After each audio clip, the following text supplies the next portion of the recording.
Marley was dead, to begin with. There is no doubt whatever about that. The register of his burial was signed by the clergyman, the clerk, the undertaker, and the chief mourner. Scrooge signed it. And Scrooge's name was good upon change, for anything he chose to put his hand to. Old Marley was as dead as a doornail. Mind, I don't mean to say that I know, of my own knowledge, what there is particularly dead about a door-nail. I might have been inclined myself to regard a coffin-nail as the deadest piece of ironmongery in the trade.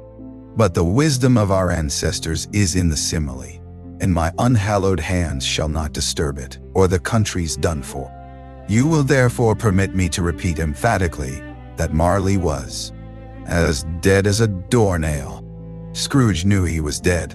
Of course he did. How could it be otherwise? Scrooge and he were partners for I don't know how many years. Scrooge was his sole executor, his sole administrator, his sole assign, his sole residuary, legatee, his sole friend, and sole mourner. And even Scrooge was not so dreadfully cut up by the sad event, but that he was an excellent man of business on the very day of the funeral, and solemnized it with an undoubted bargain. The mention of Marley's funeral brings me back to the point I started from. There is no doubt that Marley was dead. This must be distinctly understood, or nothing wonderful can come of the story I'm going to relate. If we were not perfectly convinced that Hamlet's father died before the play began, there would be nothing more remarkable in his taking a stroll at night, in an easterly wind, upon his own ramparts, than there would be in any other middle-aged gentleman rashly turning out after dark in a breezy spot, say St. Paul's churchyard for instance, literally to astonish his son's weak mind. Well, Scrooge never painted out old Marley's name. There it stood, years afterwards, above the warehouse door, Scrooge and Marley. The firm was known as Scrooge and Marley. Sometimes people new to the business called Scrooge and sometimes Marley, but he answered to both names. It was all the same to him. Oh, ew. But he was a tight-fisted hand at the grindstone. Scrooge, a squeezing, wrenching, grasping, scraping, clutching, covetous old sinner, hard and sharp as flint, from which no steel had ever struck out generous fire, secret and self-contained, and solitary as an oyster. The cold within him froze his old features, nipped his pointed nose, shriveled his cheek, stiffened his gait, made his eyes red, his thin lips blue, and spoke out shrewdly in his grating voice. A frosty rime was on his head and on his eyebrows and his wiry chin. He carried his own low temperature always about with him. He iced his office in the dark days and didn't thaw at 1 degree at Christmas. External heat and cold had little influence on Scrooge. No warmth could warm, no wintry weather chill him. No wind that blew was bitterer than he. No falling snow was more intent upon its purpose. No pelting rain less open to entreaty. Foul weather didn't know where to have him. The heaviest rain and snow and hail and sleet could boast of the advantage over him in only one respect. They often came down handsomely, and Scrooge never did. Nobody ever stopped him in the street to say, with gladsome looks, "My dear Scrooge, how are you? When will you come to see me?" No beggars implored him to bestow a trifle. No children asked him what it was o'clock. No man or woman ever once in all his life inquired the way to such and such a place of Scrooge. Even the BLN men's dogs appeared to know him, and when they saw him coming on, would tug their owners into doorways and up courts, and then would wag their tails as though they said, "No eye at all is better than an evil-eyed dark master." But what did Scrooge care? It was the very thing he liked, to edge his way along the crowded paths of life, warning all human sympathy to keep its distance, was what the knowing ones call nuts to Scrooge. Once upon a time, of all the good days in the year, on Christmas Eve, old Scrooge sat, busy in his counting house, It was cold, bleak, biting weather, foggy withal, and he could hear the people in the court outside go wheezing up and down, beating their hands upon their breasts and stamping their feet upon the pavement stones. 2 warms them. The city clocks had only just gone 3, but it was quite dark already. It had not been light all day, and candles were flaring in the windows of the neighboring offices, like ruddy smears upon the palpable brown air. The fog came pouring in at every chink and keyhole, and was so dense without that although the court was of the narrowest, the houses opposite were mere phantoms. To see the dingy cloud come drooping down, obscuring everything, one might have thought that nature lived hard by and was brewing on a large scale. The door of Scrooge's counting house was open that he might keep his eye upon his clerk, who in a dismal little cell beyond, a sort of tank, was copying letters. Scrooge had a very small fire, but the clerk's fire was so very much smaller that it looked like one coal. But he couldn't replenish it, for Scrooge kept the coal box in his own room, and so surely as the clerk came in with the shovel, the master predicted that it would be necessary for them to part.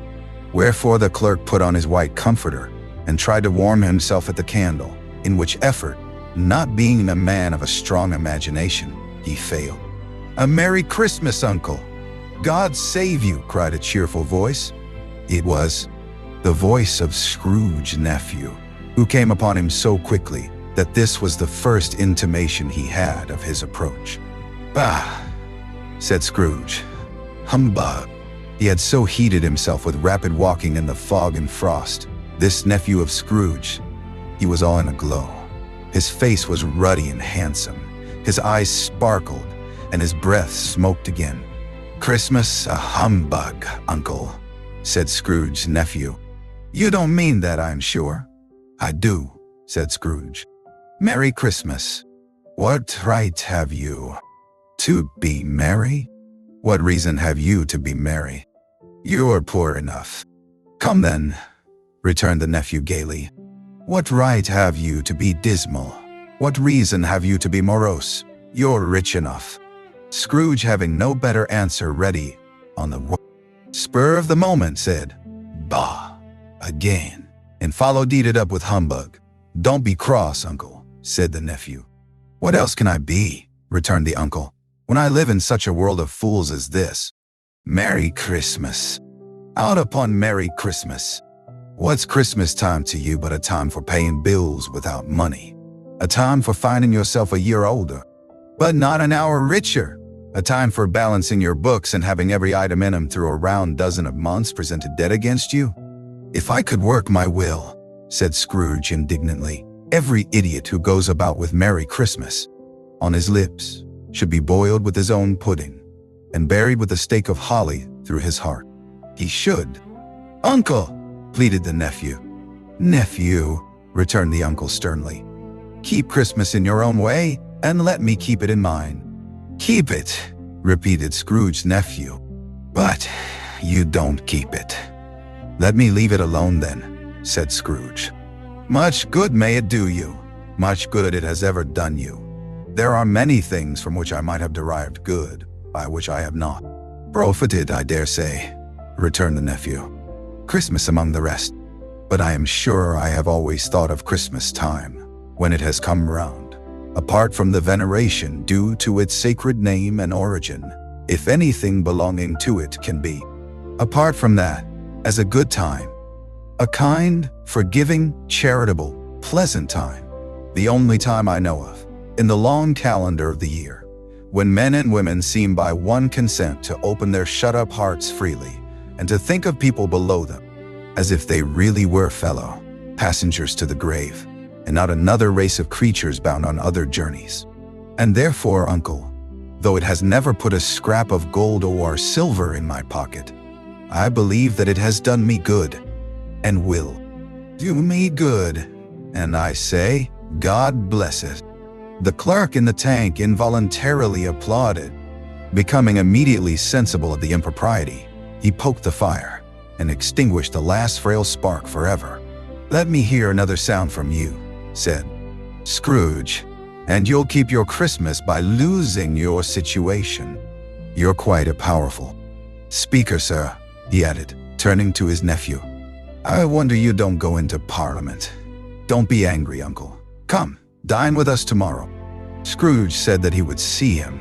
Yes, indeed, he did. He went the whole length of the expression, and even said that he would see him in that extremity first. "But why?" cried Scrooge's nephew. "Why?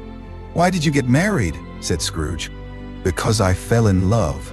"Because you fell in love," growled Scrooge, as if that were the only one thing in the world more ridiculous than a Merry Christmas. "Good afternoon.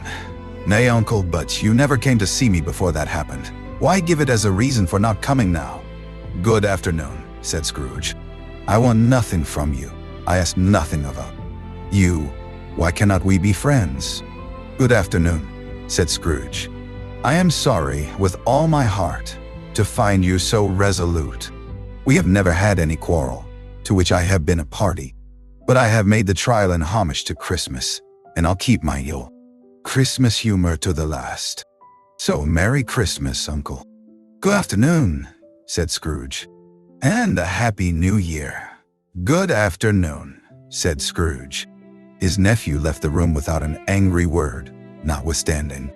He stopped at the outer door to bestow the greetings of the season on the clerk, who, cold as he was warmer than Scrooge, for he returned them cordially. "There's another fellow," muttered Scrooge, who overheard him. "My clerk, with 15 shillings a week, and a wife family, talking about a Merry Christmas. I'll retire to Bedlam." This lunatic, in letting Scrooge's nephew out, had let 2 Otar people in. They were portly gentlemen, pleasant to behold, and now stood with their hats off in Scrooge's office. They had books and papers in their hands, and bowed to him. "Scrooge and Marley's, I believe," said one of the gentlemen, referring to his list. "Have I the pleasure of addressing Mr. Scrooge, or Mr. Marley?" "Mr. Marley has been dead these 7 years," Scrooge replied. "He died 7 years ago, this very night. We have no doubt his liberality is well represented by his surviving partner," said the gentleman, presenting his credentials. It certainly was, for they had been 2 kindred spirits. At the ominous word, liberality, Scrooge frowned, shook his head, and handed the credentials back. "At this festive season of the year, Mr. Scrooge," said the gentleman, taking up a pen, "it is more than usually desirable that we should make some slight provision for the poor and destitute, who suffer greatly at the present time. Many thousands are in want of common necessaries. Hundreds of thousands are in want of common comforts, sir." "Are there no prisons?" asked Scrooge. "Plenty of prisons," said the gentleman, laying down the pen. Again. "And the union workhouses?" demanded Scrooge. "Are they still in operation?" "They are." "Still," returned the gentleman. "I wish I could say they were not. The treadmill and the poor law are in full vigor, then," said Scrooge. "Both very busy, sir." "Oh, I was afraid from what you said at first. Something had occurred to stop them in their useful course," said Scrooge. "I'm very glad to hear it.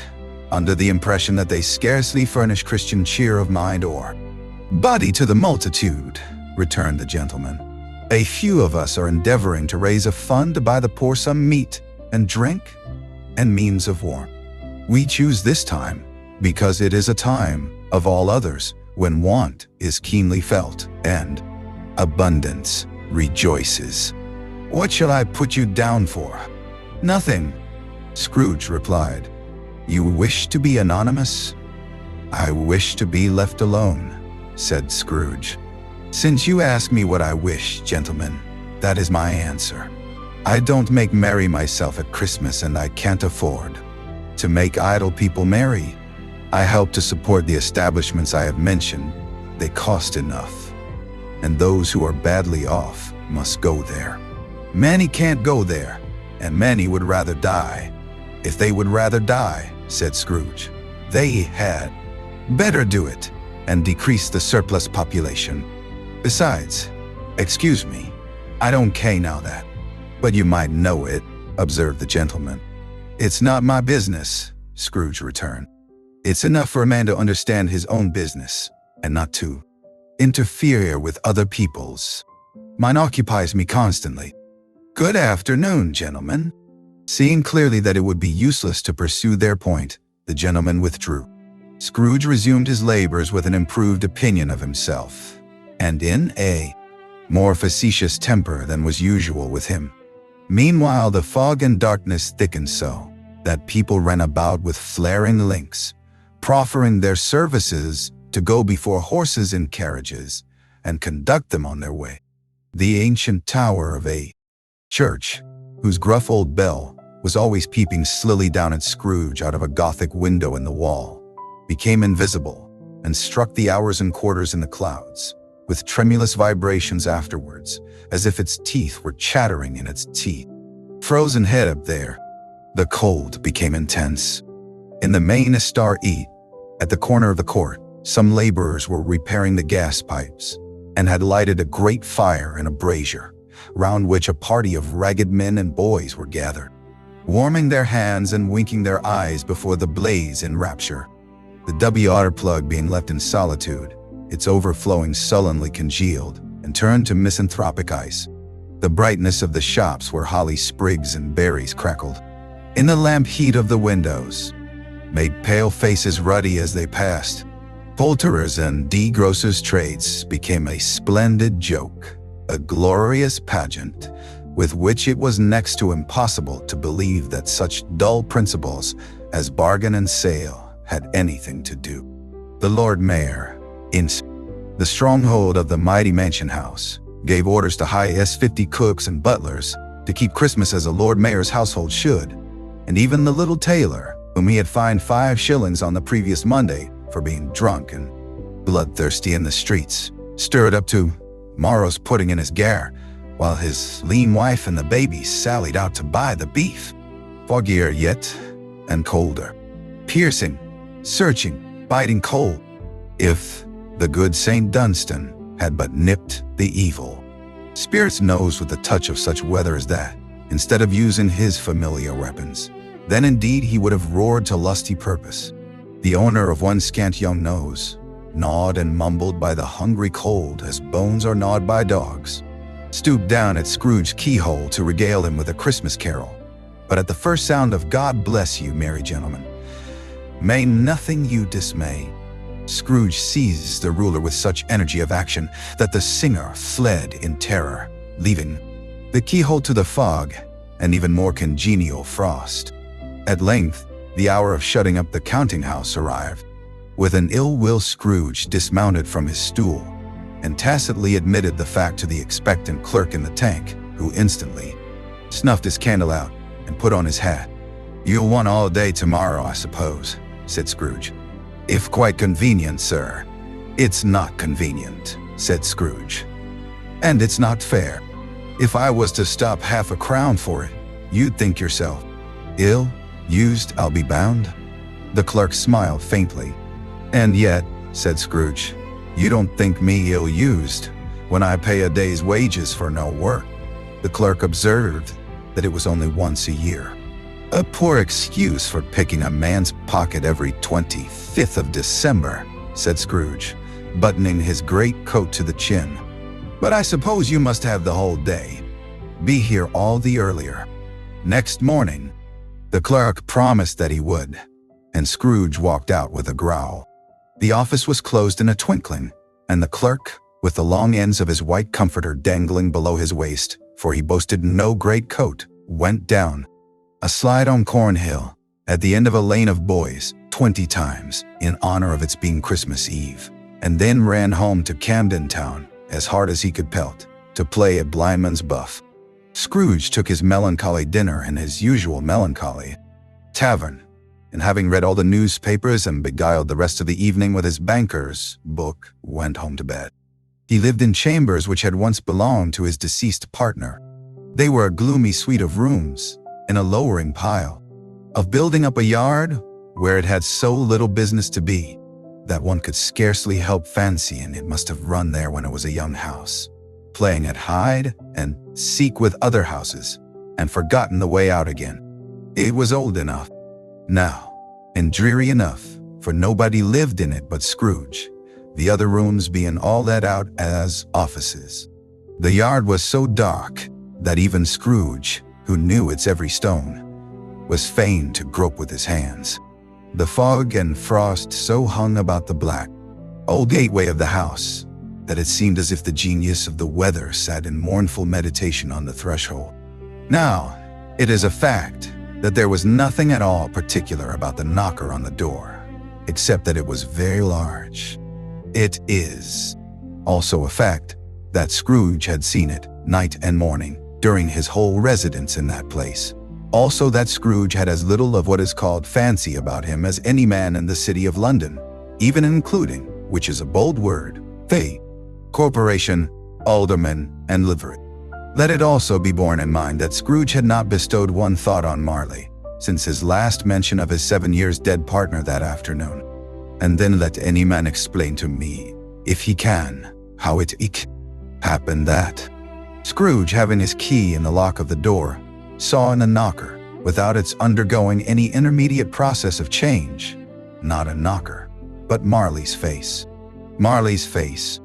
It was not in impenetrable shadow as the other objects in the yard were, but had a dismal light about it, like a bad lobster in a dark cellar. It was not angry or ferocious, but looked at Scrooge as Marley used to look, with ghost-like spectacles turned up on its ghostly forehead. The hair was curiously stirred, as if by breath or hot air, and though the eyes were wide open, they were perfectly motionless. That, and its livid color, made it horrible. But its horror seemed to be in spite of the face and beyond its control, rather than a part of its own expression. As Scrooge looked fixedly at this phenomenon, it was a knocker again. To say that he was not startled, or that his blood was not conscious of a terrible sensation to which it had been a stranger from infancy, would be untrue. But he put his hand upon the key he had relinquished, turned it sturdily, walked in, and lighted his candle. He did pause, with a moment's irresolution, before he shut the door, and he did look cautiously behind it first, as if he half expected to be terrified with the sight of Marley's pigtail sticking out into the hall. But there was nothing on the back of the door, except the screws and nuts that held the knocker on. So he said, "Pull, pull," and Dee closed it with a bang. The sound resounded through the house, like thunder. Every room above, and every cask in the wine, merchant cellars below, appeared to have a separate peal of echoes of its own. Scrooge was not a man to be frightened by echoes. He fastened the door, and walked across the hall, and up the stairs, slowly too, trimming his candle as he went.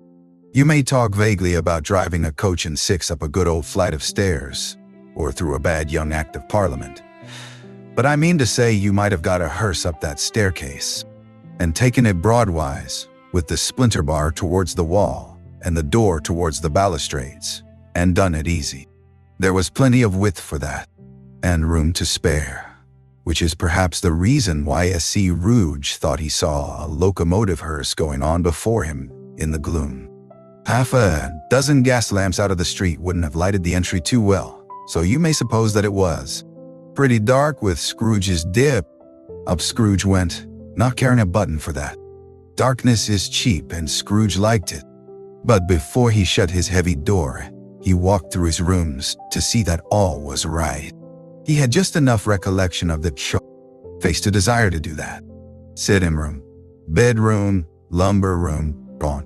All as they should be. Nobody under the table, nobody under the sofa, a small fire in the grate, spoon and basin ready, and a little saucepan of gruel. Scrooge had a cold in his head upon the hob.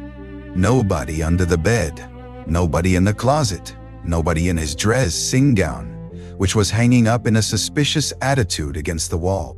Lumber room as usual. Old fire guard, old shoes, 2 fish baskets, washing stand on 3 quay. legs, and a poker. Quite satisfied, he closed his door and locked himself in. Double-locked himself in, which was not his custom. Thus secured against surprise, he took off his cravat, put on his dressing gown and slippers and his nightcap, sat down before the fire to take his gruel. It was a very low fire indeed. Nothing on such a bitter night. He was obliged to sit close to it and brood over it before he could extract the least sensation of warmth from such a handful of fuel. The fireplace was an old one, built by some Dutch merchant long ago, and paved all round with quaint Dutch tiles designed to illustrate the scriptures. There were Cains and Abels, Pharaoh's daughters, queens of Sheba, angelic messengers descending through the air on clouds like feather, beds, Abrahams, Belshazzars, apostles putting off to sea in butter, boats, hundreds of figures to attract his thoughts. And yet, that face of Marley, 7 years dead, came like the ancient prophet's rod, and swallowed up the whole. If each smooth tile had been a blanket first, with power to shape some picture on its surface from the disjointed fragments of his thoughts, there would have been a copy of old Marley's head on every one. "Humbug," said Scrooge, and walked across the room. After several turns, he sat down again.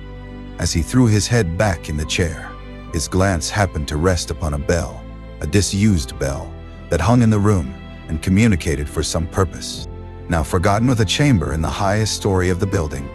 It was with great astonishment and with a strange, inexplicable dread that as he looked, he saw this bell begin to swing. It swung so softly in the outset that it scarcely made a sound, but soon it rang out loudly, and so did every bell in the house. This might have lasted half a minute or a minute, but it seemed an hour. The bells ceased as they had begun, together. They were succeeded by a clanking noise, deep down below, as if some person were dragging a heavy chain over the casks in the wine merchant's cellar. Scrooge then remembered to have heard that ghosts in haunted houses were described as dragging chains. The cellar door flew open with a booming sound, and then he heard the noise much louder, on the floors below, then coming up the stairs, then coming straight towards his door.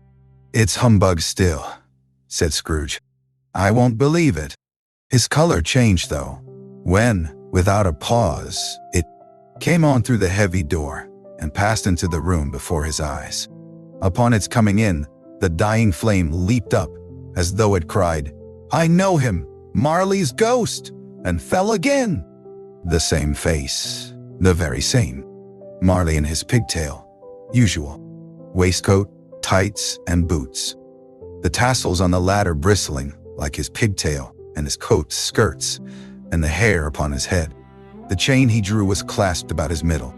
It was long and wound about him like a tail, and it was made for, Scrooge observed it closely, of cash boxes, keys, padlocks, ledgers, deeds, and heavy purses wrought in steel.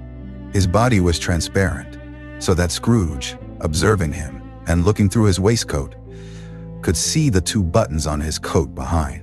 Marley's ghost. Scrooge had often heard it said that Marley had no bowels, but he had never believed it until now. No, nor did he believe it even now, though he looked the phantom through and through and saw it standing before him, though he felt the chilling influence of its death-cold eyes and marked the very texture of the folded kerchief bound about its head and chin, which wrapper he had not observed before. He was still incredulous and fought against his senses.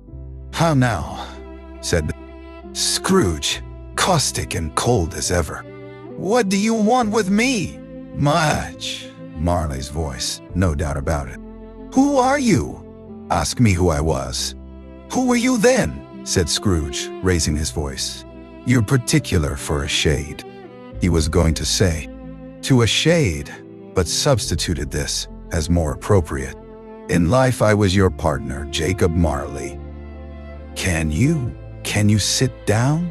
asked Scrooge, looking doubtfully at him. "I can?" "Do it then." Scrooge asked the question because he didn't know whether a ghost so transparent might find himself in a condition to take a chair, and felt that in the event of its being impossible, it might involve the necessity of an embarrassing explanation. But the ghost sat down on the opposite side of the fireplace, as if he were quite used to it. "You don't believe in me," observed the ghost. "I don't," said Scrooge. "What evidence would you have of my reality beyond that of your senses?" "I don't know," said Scrooge. "Why do you doubt your senses?" "Because," said Scrooge, "a little thing affects them. A slight disorder of the stomach makes them cheats. You may be an undigested bit of beef, a blot of mustard, a crumb of cheese, a fragment of an underdone potato. There's more gravy than a grave about you, whatever you are."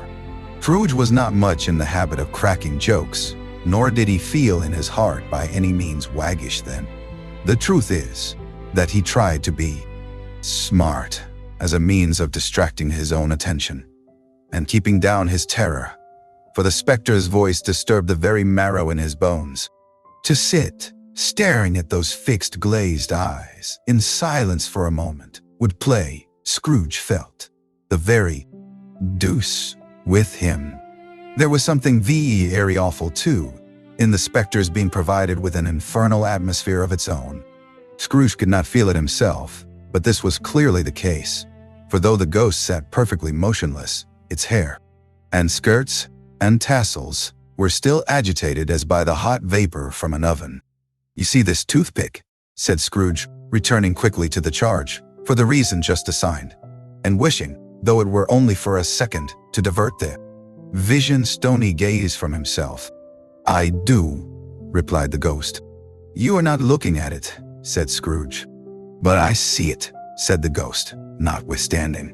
"Well," returned Scrooge, "I have but to swallow this, and be for the rest of my days persecuted by a legion of goblins, all of my own creation. Humbug, I tell you, humbug."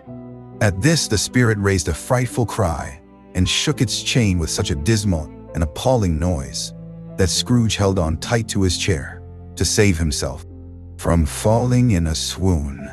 But how much greater was his horror when the phantom, taking off the bandage round its head as if it were too warm to wear indoors, its lower jaw dropped down upon its breast. Scrooge fell upon his knees and clasped his hands before his face. "Mercy," he said. "Dreadful apparition, why do you trouble me?" "Man of the worldly mind," replied the ghost, "do you believe in me or not?" "I do," said Scrooge. "I must. But why do spirits walk the earth, and why do they come to me?" "It is required of every man," the ghost returned, "that the spirit within him should walk abroad among his fellow men, and travel far and wide. And if that spirit goes not forth in life, it is condemned to do so after death.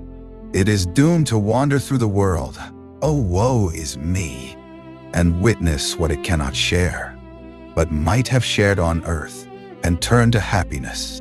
Again the specter raised a cry, and shook its chain and wrung its sore, shadowy hands. "You are fettered," said Scrooge, trembling. "Tell me why?" "I wear the chain I forged in life," replied the ghost. "I made it link by link and yard by yard. I girded it on of my own free will, and of my own free will I wore it. Is its pattern strange you?" Scrooge trembled more and more. "Or would you know," pursued the ghost, "the weight and length of the strong coil you bear yourself? It was full as heavy and as long as this 7 Christmas Eves ago. You have labored on it since. It is a ponderous chain." Scrooge glanced about him on the floor, in the expectation of finding himself surrounded by some 50 or 60 fathoms of iron cable. But he could see nothing. "Jacob," he said imploringly. "Old Jacob. Marley, tell me more. Speak comfort to me, Jacob." "I have none to give," the ghost replied. "It comes from other regions, Ebenezer Scrooge, and is conveyed by other ministers to other kinds of men. Nor can I tell you what I would. A very little. More is all permitted to me. I cannot rest. I cannot stay. I cannot linger anywhere. My spirit never walked beyond our counting house. Mark me. In life, my spirit never roved beyond the narrow limits of our money-changing hole, and weary journeys lie before me. It was a habit with Scrooge, whene'er he became thoughtful, to put his hands in his breeches pockets, pondering on what the ghost had said. He did so now, but without lifting up his eyes or getting off his knees. "You must have been very slow about it, Jacob," Scrooge observed, in a busyness-like manner, though with humility and deference. "Slow," the ghost repeated. 7 years dead," mused Scrooge. "And traveling all the time." "The whole time," said the ghost. "No rest, no peace. Incessant torture of remorse. You travel fast," said Scrooge. "On the wings of the wind," replied the ghost. "You might have got over a great quantity of ground in 7 years," said Scrooge. The ghost, on hearing this, set up another cry, and clanked its chain so hideously in the dead silence of the night that the ward would have been justified in indicting it for a nuisance. "Oh, captive bound and double-ironed," cried the phantom, "not to know that ages of incessant labor by immortal creatures, for this earth must pass into eternity before the good of which it is susceptible is all developed, not to know that any Christian spirit working kindly in its little sphere, whatever it may be, will find its mortal life too short for its vast means of usefulness. Not to know that no space of regret can make amends for one life's opportunity misused. Yet such was I. Oh, such was I." "But you were always a good man of business, Jacob," faltered Scrooge, who now began to apply this to himself. "Business," cried the ghost, wringing its hands again. "Mankind was my business. The common welfare was my business. Charity, mercy, forbearance, and benevolence were all my business. The dealings of my trade were but a drop of water in the comprehensive ocean of my business. It held up its chain at arm's length, as if that were the cause of all its unavailing grief, and flung it heavily upon the ground again. 8 this time of the rolling year," the spectre said, "I suffer most. Why did I walk through crowds of fellow beings with my eyes turned down, and never raise them to that blessed star which led the wise men to a poor abode? Were there no poor homes to which its light would have conducted me?" Scrooge was very much dismayed to hear the spectre going on at this rate, and began to quake exceedingly. "Hear me," cried the ghost. "My time is nearly gone." "I will," said Scrooge. "But don't be hard upon me. Don't be flowery, Jacob. Pray, how it is that I appear before you in a shape that you can see, I may not tell. I have sat invisible beside you many and many a day. It was not an agreeable idea." Scrooge shivered and wiped the perspiration from his brow. "That is no light part of my penance," pursued the ghost. "I am here tonight to warn you that you have yet a chance and hope of escaping my fate. A chance and hope of my procuring Ebenezer. You are always a good friend to me," said Scrooge. "Thank ye. You will be haunted," resumed the ghost, "by 3 spirits." Scrooge's countenance fell almost as low as the ghost's had done. "Is that the chance and hope you mentioned, Jacob?" he demanded, in a faltering voice. "It is, I think." "I'd rather not," said Scrooge. "Without their visits," said the ghost, "you cannot hope to shun the path I tread. Expect the first tomorrow when the bell tolls 1. "Couldn't I take 'em all at once and have it over, Jacob?" hinted Scrooge. "Expect the second on the next night at the same hour. The third upon the next night when the last stroke of 12 has ceased to vibrate. Look to see me no more, and look that for your own sake you remember what has passed between us." When it had said these words, the spectre took its wrapper from the table and bound it round its head as before. Scrooge knew this by the smart sound its teeth made when the jaws were brought together by the bandage. He ventured to raise his eyes. again, and found his supernatural visitor confronting him in an erect attitude, with its chain wound over and about its arm. The apparition walked backward from him, and at every step it took, the window raised itself a little, so that when the specter reached it, it was wide open. It beckoned Scrooge to approach, which he did. When they were within 2 paces of each other, Marley's ghost held up its hand, warning him to come no nearer.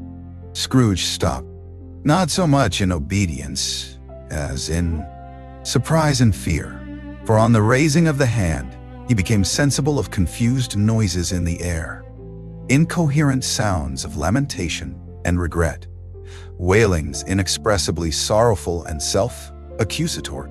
The specter, after listening for a moment, joined in the mournful dirge and floated out upon the black, dark night. Scrooge followed to the window, desperate in his curiosity. He looked out. The air was filled with phantoms, wandering hither and thither in restless haste, and moaning as they went. Every one of them wore chains like Marley's ghost. So few, they might be guilty governments, were linked together, none were free. Many had been personally known to Scrooge in their lives. He had been quite familiar with one old ghost in a white waistcoat, with a monstrous iron safe attached to its ankle, who cried piteously at being unable to assist a wretched woman with an infant whom it saw below upon a doorstep. The misery with them all was clearly that they sought to interfere for good in human matters, and had lost the power forever. Whether these creatures faded into mist or mist enshrouded them, he could not tell. But they and their spirit voices faded together, and the night became as it had been when he walked home. Scrooge closed the window and examined the door by which the ghost had entered. It was double locked, as he had locked it with his own hands, and the bolts were undisturbed. He tried to say, "Humbug," but stopped at the first syllable, and being, from the emotion he had undergone, or the fatigues of the day, or his glimpse of the invisible world, or the dull conversation of the ghost, or the lateness of the hour, much in need of repose, went straight to bed, without undressing, and fell asleep upon the instant. Stave 2. The first of the 3 spirits. When Scrooge awoke, it was so dark that looking out of bed, he could scarcely distinguish the transparent window from the opaque walls of his chamber. He was endeavoring to pierce the darkness with his ferret eyes, when the chimes of a neighboring church rocked the 4 quarters. So he listened for the hour. To his great astonishment, the heavy bell went on from 6 to 7, and from 7 to 8, and regularly up to 12, then stopped. 12. It was past 2 when he went to bed. The clock was wrong. An icicle must have got into the works. 12. He touched the spring of his repeater to correct this most preposterous clock. Its rapid little pulse beat 12, and stopped. "Why, it isn't possible," said Scrooge, "that I can have slept through a double old day and far into another night. It isn't possible that anything has happened to the sun, and this is 12 at noon." The idea being an alarming one, he scrambled out of bed and groped his way to the window. He was obliged to rub the frost off with the sleeve of his dressing gown before he could see anything, and could see very little then. All he could make out was that it was still very foggy and extremely cold, that there was no noise of people running to and fro and making a great stir, as there unquestionably would have been if night had beaten off bright day and taken possession of the world. This was a great relief, because 3 days after sight of this first of exchange paid to Mr. Ebenezer Scrooge or his order, and so forth, would have become a mere United States security if there were no days to count by. Scrooge went to bed again and thought, and thought, and thought it over and over, and over, and could make nothing of it. The more he thought, the more perplexed he was, and the more he endeavored not to think, the more he thought. Marley's ghost bothered him exceedingly. Every time he resolved within himself, after mature inquiry, that it was all a dream, his mind flew back again, like a strong spring released to its first position, and presented the same problem to be worked all through. Was it a dream or not? Scrooge lay in this state until the chime had gone 3/4 more, when he remembered, on a sudden, that the ghost had warned him of a visitation when the bell tolled one. He resolved to lie awake until the hour was past, and considering that he could no more go to sleep than go to heaven, this was perhaps the wisest resolution in his power. The quarter was so long that he was more than once convinced he must have sunk into a doze, unconsciously, and missed the clock. At length, it broke upon his listening ear. Ding dong. 1/4 past, said Scrooge, counting. Ding dong, 1/2 past, said Scrooge. Ding dong. 1/4 to it, said Scrooge. Ding dong. The hour itself, said Scrooge triumphantly, and nothing else. He spoke before the hour bell sounded, which it now did with a deep, dull, hollow, melancholy one. Light flashed up in the room upon the instant, and the curtains of his bed were drawn. The curtains of his bed were drawn aside, I tell you, by a hand. Not the curtains at his feet, nor the curtains at his back, but those to which his face was addressed. The curtains of his bed were drawn aside, and Scrooge, starting up into a half-recumbent attitude, found himself face to face with the unearthly visitor who drew them, as close to it as I am now to you, and I am standing in the spirit at your elbow. It was a strange figure, like a child, yet not so like a child as like an old man, viewed through some supernatural medium, which gave him the appearance of having receded from the view and being diminished to a child's proportions. Its hair, which hung about its neck and down its back, was white as if with age, and yet the face had not a wrinkle in it, and the tenderest bloom was on the skin. The arms were very long and muscular, the hands the same, as if its hold were of uncommon strength. Its legs and feet, most delicately formed, were, like those upper members, bare. It wore a tunic of the purest white, and round its waist was bound a lustrous belt, the sheen of which was beautiful. It held a branch of fresh green holly in its hand, and in singular contradiction of that wintry emblem, had its dress trimmed with summer flowers. But the strangest thing about it was that from the crown of its head there sprung a bright, clear jet of light, by which all this was visible, and which was doubtless the occasion of its using, in its duller moments, a great extinguisher for a cap, which it now held under its arm. Even this, though, when Scrooge looked at it with increasing steadiness, was not its strangest quality.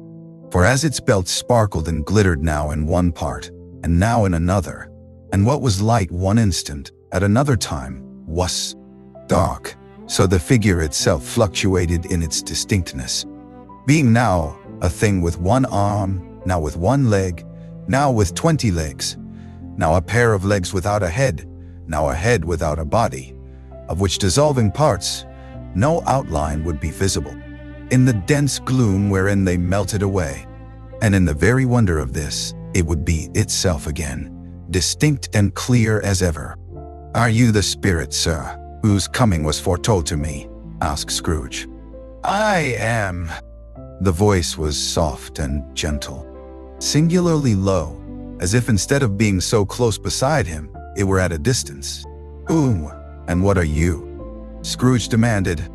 "I am the ghost of Christmas past, long past," inquired Scrooge, observant of its dwarfish stature. "No, your past." Perhaps Scrooge could not have told anybody why, if anybody could have asked him, but he had a special desire to see the spirit in his cap, and begged him to be covered. "What?" exclaimed T.E. Ghost. "Would you so soon put out with worldly hands the light I give? Is it not enough that you are one of those whose passions made this cap, and forced me through whole trains of years to wear it low upon my brow?" Scrooge reverently disclaimed all intention to offend or any knowledge of having willfully bonneted the spirit at any period of his life. He then made bold to inquire what business brought him there. "Your welfare," said the ghost. Scrooge expressed himself much obliged, but could not help thinking that a night of unbroken rest would have been more conducive to that end. The spirit must have heard him thinking, for it said immediately, "Your reclamation, then. Take heed." It put out its strong hand as it spoke, and clasped him gently by the arm. "Rise, and walk with May." It would have been in vain for Scrooge to plead that the weather and the hour were not adapted to pedestrian purposes. That bed was warm, and the thermometer a long way below freezing, that he was clad but lightly in his slippers, dressing gown, and nightcap, and that he had a cold upon him at that time. The grasp, though gentle as a woman's hand, was not to be resisted. He rose, but finding that the spirit made towards the window, clasped his robe in supplication. "I am a mortal," Scrooge remonstrated, "and liable to fall. Bear but a touch of my hand there," said the spirit, laying it upon his heart, "and you shall be upheld in more than this." As the words were spoken, they passed through the wall and stood upon an open country road with fields on either hand. The city had entirely vanished. Not a vestige of it was to be seen. The darkness and the mist had vanished with it, for it was a clear, cold winter day with snow upon the ground. "Good heaven," said Scrooge, clasping his hands together, as he looked about him. "I was bred in this place. I was a boy here." The spirit gazed upon him mildly. Its gentle touch, though it had been light and instantaneous, appeared still present to the old man's sense of feeling.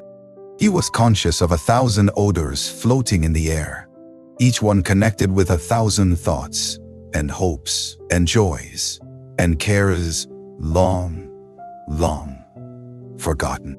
"Your lip is trembling," said the ghost. "And what is that upon your cheek?" Scrooge muttered, with an unusual catching and high-ass voice, that it was a pimple, and begged the ghost to lead him where he would. "You recollect the way?" inquired the spirit. "Remember it," cried Scrooge with fervor. "Could walk it blindfold." "Strange to have forgotten it for so many years," observed the ghost. "Let us go on." They walked along the road, Scrooge recognizing every gate and post and tree, until a little market town appeared in the distance, with its bridge, its church, and winding river. Some shaggy ponies now were seen trotting towards them with boys upon their backs, who called to other boys in country gigs and carts driven by farmers. All these boys were in great spirits and shouted to each other until the broad fields were so full of merry music that the crisp air laughed to hear it. "These are but shadows of the things that have been," said the ghost. "They have no consciousness of us." The jocund travelers came on, and as they came, Scrooge knew and named them everyone. Why was he rejoiced beyond all bounds to see them? Why did his cold eye glisten, and his heart leap up as they went past? Why was he filled with gladness when he heard them give each other Merry Christmas as they parted at cross roads and by ways for their several homes? What was Merry Christmas to Scrooge? Out upon Merry Christmas! What good had it ever done to him? "The school is not quite deserted," said the ghost. "A shy, solitary child, neglected by his friends, is left there still." Scrooge said he knew it, and he sobbed. They left the High Road by a well-remembered lane, and soon approached a mansion of dull red brick with a little weathercock-surmounted cupola on the roof and a bell hanging in it. It was a large house, but one of broken fortunes, for the spacious offices were little said. Their walls were damp and mossy, their windows broken, and their gates decayed. Fowls clucked and strutted in the stables, and the coach houses and sheds were overrun with grass. Nor was it more retentive of its ancient state within, for entering the dreary hall and glancing through the open doors of many rooms, they found them poorly furnished, cold, and vast. There was an earthy savor in the air, a chilly barrenness in the place, which associated itself somehow with too much getting out by candlelight and not too much to eat. They went, the ghost and Scrooge, across the hall, to a door at the back of the house. It opened before them and disclosed a long, bare, melancholy room, made barer still by lines of plain deal forms and desks. At one of these, a lonely boy was reading near a feeble fire, and Scrooge sat down upon a form and wept to see his poor forgotten self as he used to be. Not a latent echo in the house, not a squeak and scuffle from the mice behind the paneling, not a drip from the half-thawed waterspout in the dull yard behind, not a sigh among the leafless boughs of one despondent poplar, not the idle swinging of an empty storehouse door. No, not a clicking in the fire, but fell upon the heart of Scrooge with a softening influence and gave a freer passage to his tears. The spirit touched him on the arm and pointed to his younger self, intent upon his reading. Suddenly a man in foreign garments, wonderfully real and distinct to look at, stood outside the window with an axe stuck in his belt and leading by the bridle an ass laden with wood. "Why, it's Ali Baba," Scrooge exclaimed in ecstasy. "It's dear old honest Ali Baba. Yes, yes, I know. One Christmas time, when yonder solitary child was left here all alone, he did come for the first time, just like that.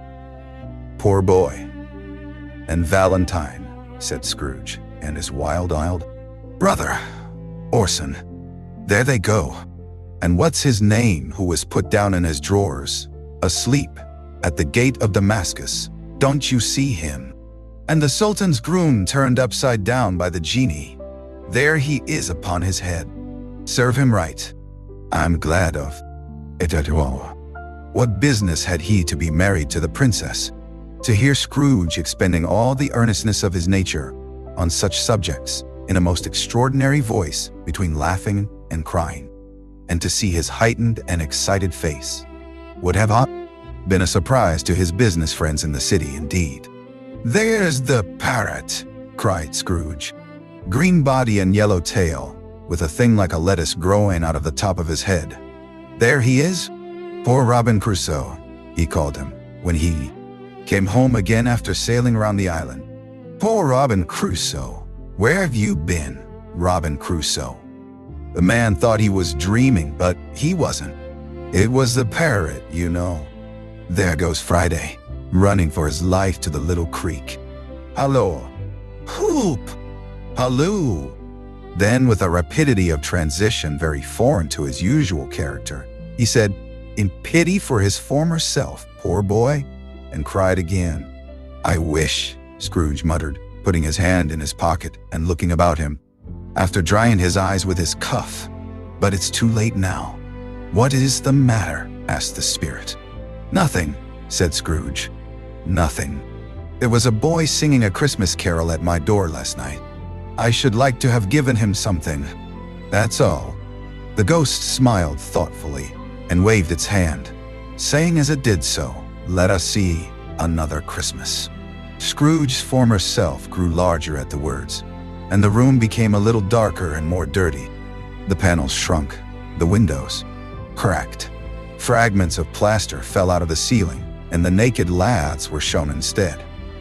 But how all this was brought about, Scrooge knew no more than you do. He only knew that it was quite correct, that everything had happened so, that there he was, alone again, when all the other boys had gone home for the jolly holidays. He was not reading now, but walking up and down despairingly. Scrooge looked at the ghost, and with a mournful shaking of his head, glanced anxiously towards the door. It opened, and a little girl, much younger than the boy, came darting in and putting her arms about his neck, and often kissing him, addressed him as her dear, dear brother. "I have come to bring you home, dear brother," said the child, clapping her tiny hands and bending down to laugh. "To bring you home, home, home, little fan," returned the boy. "Yes," said the child, brimful of glee. "Home, for good and all. Home, forever and ever. Father is so much kinder than he used to be, that home's like heaven. He spoke so gently to me one dear night when I was going to bed, that I was not afraid to ask him once more if you might come home. And he said, yes, you should, and sent me in a coach to bring you. And you're to be a man, said the child, opening her eyes, and are never to come back here. But first, we're to be together all the Christmas long and have the merriest time in all the world. You are quite a woman, little Fan, exclaimed the boy. She clapped her hands and laughed, and tried to touch his head, but being too little, laughed again and stood on tiptoe to embrace him. Then she began to drag him, in her childish eagerness, towards the door. He, nothing loath to go, accompanied her. A terrible voice in the hall cried, "Bring down Master Scrooge box there!" And in the hall appeared the schoolmaster himself, who glared on Master Scrooge with a ferocious condescension, and threw him into a dreadful state of mind by shaking hands with him. He then conveyed him and his sister into the veriest old well of a shivering best parlor that ever was seen, where the maps upon the wall, and the celestial and terrestrial globes in thick windows were waxy with cold. Here he produced a decanter of curiously light wine, and a block of curiously heavy cake, and administered installments of those dainties to the young people, at the same time sending out a meager ci-devant to offer a glass of something to the postboy, who answered that he thanked the gentleman, but if it was the same tap as he had tasted before, he had rather not. Master Scrooge's trunk being by this time tied on to the top of the chaise, the children bade the schoolmaster goodbye right willingly, and getting into it, drove gaily down the garden sweep, the quick wheels dashing the hoar, frost and snow from off the dark leaves of the evergreens like spray. Always a delicate creature whom a breath might have withered, said the ghost. But she had a large heart. So she had, cried Scrooge. You're right. I will not gainsay it, spirit. God forbid she died a woman, said the ghost, and had, as I think, children. One child, Scrooge returned. True, said the ghost. You're a nephew. Scrooge seemed uneasy in his mind, and answered briefly, "Eyes," although they had but that moment left the school behind. Then, they were now in the busy thoroughfares of a city, where shadowy passengers passed and repassed, where shadowy carts and coaches battled for the way, and all the strife and tumult of a real city were. It was made plain enough by the tall dressing of the shops that here too it was Christmas time again. But it was evening, and the streets were lighted up. The ghost stopped at a certain warehouse door and asked Scrooge if he knew it. Know it, said Scrooge. Was I apprenticed? Here. They went in. At sight of an old gentleman in a Welsh wig, sitting behind such a high desk that if he had been 2 inches taller, he must have knocked his head against the ceiling. Scrooge cried in great excitement, "Why, it's old Fezziwig! Bless his heart, it's Fezziwig alive again." Hey, old Fezziwig laid down his pen and looked up at the clock, which pointed to the hour of 7. He rubbed his hands, adjusted his capacious waistcoat, laughed all over himself, from his shoes to his organ of benevolence, and called out in a comfortable, oily, rich, fat, jovial voice, "Yo there, Ebenezer Dick!" Scrooge's former self, now grown a young man, came briskly in, accompanied by his fellow prentice. "Dick Wilkins, to be sure," said Scrooge to the ghost. "Bless me, yes. There he is. He was very much attached to me, was Dick. Poor Dick. Dear, dear. Yo-ho, my boys," said Fezziwig. "No more work tonight. Christmas Eve, Dick. Christmas Ebenezer. Let's have the shutters up," cried old Fezziwig, with a sharp clapple of his hands, before a man can say Jack Robinson. You wouldn't believe how those two fellows went at it. They charged into the street with the shutters. 1, 2, 3. Had 'em up in their places. 4, 5, 6. Barred 'em and pinned 'em. 7, 8, 9. And came back before you could have got to 12. panting like racehorses. "Hilly-ho!" cried old Fezziwig, skipping down from the high desk with wonderful agility. "Clear away, my lads, and let's have lots of room here. Hilly-ho! Dick! Cheer up, Ebenezer. Clear away." There was nothing they wouldn't have cleared away, or couldn't have cleared away, with old Fezziwig looking on. It was done in a minute. Every movable was packed off, as if it were dismissed from public life forevermore. The floor was swept and watered, the lamps were trimmed, fuel was heaped upon the fire, and the warehouse was as snug and warm and dry and a bright a ballroom as you would desire to see upon a winter's night.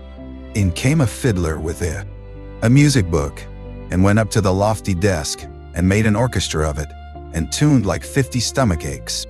In came Mrs. Fezziwig, one vast substantial smile. In came the 3 Miss Fezziwigs, beaming and lovable. In came the 6 young followers, whose hearts they broke. In came all the young men and women employed in the business. In came the housemaid with her cousin, the baker. In came the cook with her brother's particular friend, the milkman. In came the boy from over the way, was suspected of not having board enough from his master, trying to hide himself behind the girl from next door but one, who was proved to have had her ears pulled by her mistress. In they all came, one after another, some shyly, some boldly, gracefully, some awkwardly, some pushing, some pulling. In they all came, anyhow and everyhow. Away they all went, 20 couple at once, hands half round and back again the other way, down the middle and up again, round and round in various stages of affectionate grouping. Old top couple always turning up in the wrong place, new top couple starting off again as soon as they got there, all top couples at last, and not a bottom one to help them.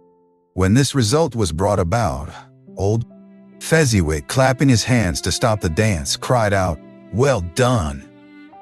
And the fiddler plunged his hot face into a pot of porter, especially provided for that purpose.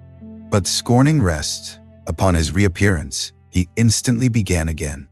There were no dancers yet, as if the other fiddler had been carried home, exhausted, on a shutter, and he were a brand new man resolved to beat him out of sight or perish. There were more dances, and there were forfeits, and more dances, and more dances. There was cake, and there was negus, and there was a great piece of cold roast, and there was a great piece of cold boiled, and there were mince pies, and plenty of beer. But the great effect of the evening came after the roast and boiled, when the fiddler, an artful dog mind, the sort of man who knew his business better than you or I could have told it him, struck up Sir Roger de Coverley. Then old Fezziwig stood out to dance with Mrs. Fezziwig. Top couple too, with a good stiff piece of work cut out for them, 3 or 4 and 20 pair of partners, people who were not to be trifled with, people who would dance and had no notion of walking. But if they had been twice as many, 4 times, old Fezziwig would have been a key match for them, and so would Mrs. Fezziwig. As to her, she was worthy to be his partner in every sense of the term. If that's not high praise, tell me higher, and I'll use it. A positive light appeared to issue from Fezziwig's calves. They shone in every part of the dance like moons. You couldn't have predicted, at any given time, what would have become of them next. And when old Fezziwig and Mrs. Fezziwig had gone all through the dance, advance and retire, both hands to your partner, bow and curtsy, corkscrew, thread the needle, and back again to your place. Fezziwig cut so deftly that he appeared to wink with his legs and came upon his feet again without a stagger. Mr. Fezziwig's ball, when the clock struck 11, this domestic ball broke up. Mr. and Mrs. Fezziwig took their stations, one on either side of the door, and shaking hands with every person individually as he or she went out, wished him or her a Merry Christmas. When everybody had retired but the 2 prentices, they did the same to them, and thus the cheerful voices died away, and the lads were left to their beds, which were under a counter in the back shop. During the whole of this time, Scrooge had acted like a man out of his wits. His heart and soul were in the scene, and with his former self, he corroborated everything, remembered everything, enjoyed everything, and underwent the strangest agitation. It was not until now, when the bright faces of his former self and Dick were turned from them, that he remembered the ghost, became conscious that it was looking full upon him, while the light upon its head burnt very clear. "A small matter," said the ghost, "to make these silly folks so full of gratitude." "Small," echoed Scrooge. The spirit signed to him to listen to. The two apprentices, who were pouring out their hearts in praise of Fezziwig, and when he had done so, said, "Why, is it not? He has spent but a few pounds of your mortal money, 3 or 4 perhaps. Is that so much that he deserves this praise?" "It isn't that," said Scrooge, heated by the remark, and speaking unconsciously like his former, not his latter self. "It isn't that, spirit. He has the power to render us happy or unhappy, to make our sea right or burdensome, a pleasure or a toil. Say that his power lies in words and looks, in things so slight and insignificant that it is impossible to add and count him up. What then? The happiness he gives is quite as great as if it cost a fortune." He felt the spirit's glance and stopped. "What is the matter?" asked the ghost. "Nothing particular," said Scrooge. "Something, I think?" the ghost insisted. "No," said Scrooge. "No. I should like to be able to say a word or two to my clerk just now. That's all." His former self turned down the lamps as he gave utterance to the wish, and Scrooge and the ghost again stood side by side in the open air. "My time grows short," observed the spirit. "Quick!" This was not addressed to Scrooge or to anyone whom he could see, but it produced an immediate effect, for again Scrooge saw himself. He was older now, a man in the prime of life. His face had not the harsh and rigid lines of later years, but it had begun to wear the signs of care and avarice. There was an eager, greedy, restless motion in the eye, which showed the passion that had taken root, and where the shadow of the growing tree would fall. He was not alone, but sat by the side of a fair young girl in a mourning dress, in whose eyes there were tears, which sparkled in the light that shone out of the ghost of Christmas past. "It matters little," she said softly. "To you, very little. Another idol has displaced me, and if it can cheer and comfort you in time to come, as I would have tried to do, I have no just cause to grieve." "What idol has displaced you?" he rejoined. "A golden one. This is the even-handed dealing of the world," he said. "There is nothing on which it is so hard as poverty, and there is nothing it professes to condemn with such severity as the pursuit of wealth. You fear the world too much," she answered gently. "All your other hopes have merged into the hope of being beyond the chance of its sordid reproach. I have seen your nobler aspirations fall off one by one until the master passion, gain, engrosses you. Have I not?" "What then?" he retorted. "Even if I have grown so much wiser, what then? I am not changed towards you." She shook her head.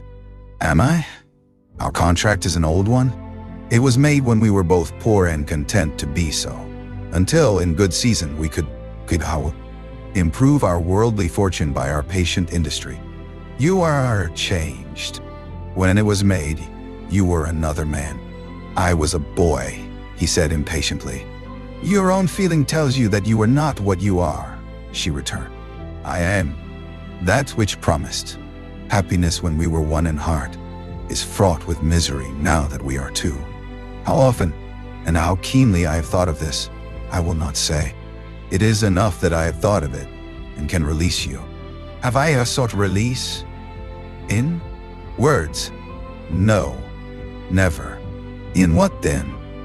In a changed nature, in an altered spirit, in another atmosphere of life, another hope, has its great end in everything that made my love of any worth or value in your sight.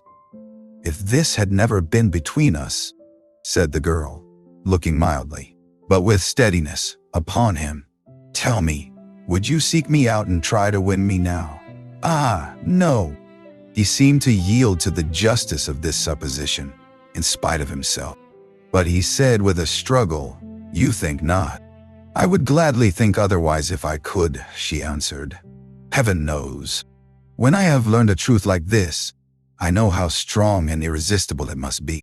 But if you were free today, tomorrow, yesterday, can even I believe that you would choose a dowerless girl, you who, in your very confidence with her, weigh everything by gain, or choosing her, if for a moment you were false enough to your one guiding principle to do so? Do I not know that you're wrong? Repentance and regret would surely follow? I do, and I release you, with a full heart, for the love of him you once were. He was about to speak, but with her head turned from him, she resumed. You may. The memory of what is past half makes me hope. You will have pain in this, a very, very brief time, and you will dismiss the recollection of it, gladly, as an unprofitable dream from which it happened well that you awoke. May you be happy in the life you have chosen. She left him, and they parted. Spirit, said Scrooge, show me no more. Conduct me home. Why do you delight to torture me? One shadow more, exclaimed the ghost. No more, cried Scrooge. No more. I don't wish to see it. Show me no more. But the relentless ghost pinioned him in both his arms and forced him to observe what happened next. They were in another scene and place, a room, not very large or handsome, but full of comfort. Near to the winter fire sat a beautiful young girl, so like that last. Scrooge believed it was the same, until he saw her, now a comely matron, sitting opposite her daughter. The noise in this room was perfectly tumultuous, for there were more children there than Scrooge in his agitated state of mind could count. And, unlike the celebrated herd in the poem, they were not 40 children conducting themselves like one, but every child was conducting itself like 40. The consequences were uproarious beyond belief, but no one seemed to care.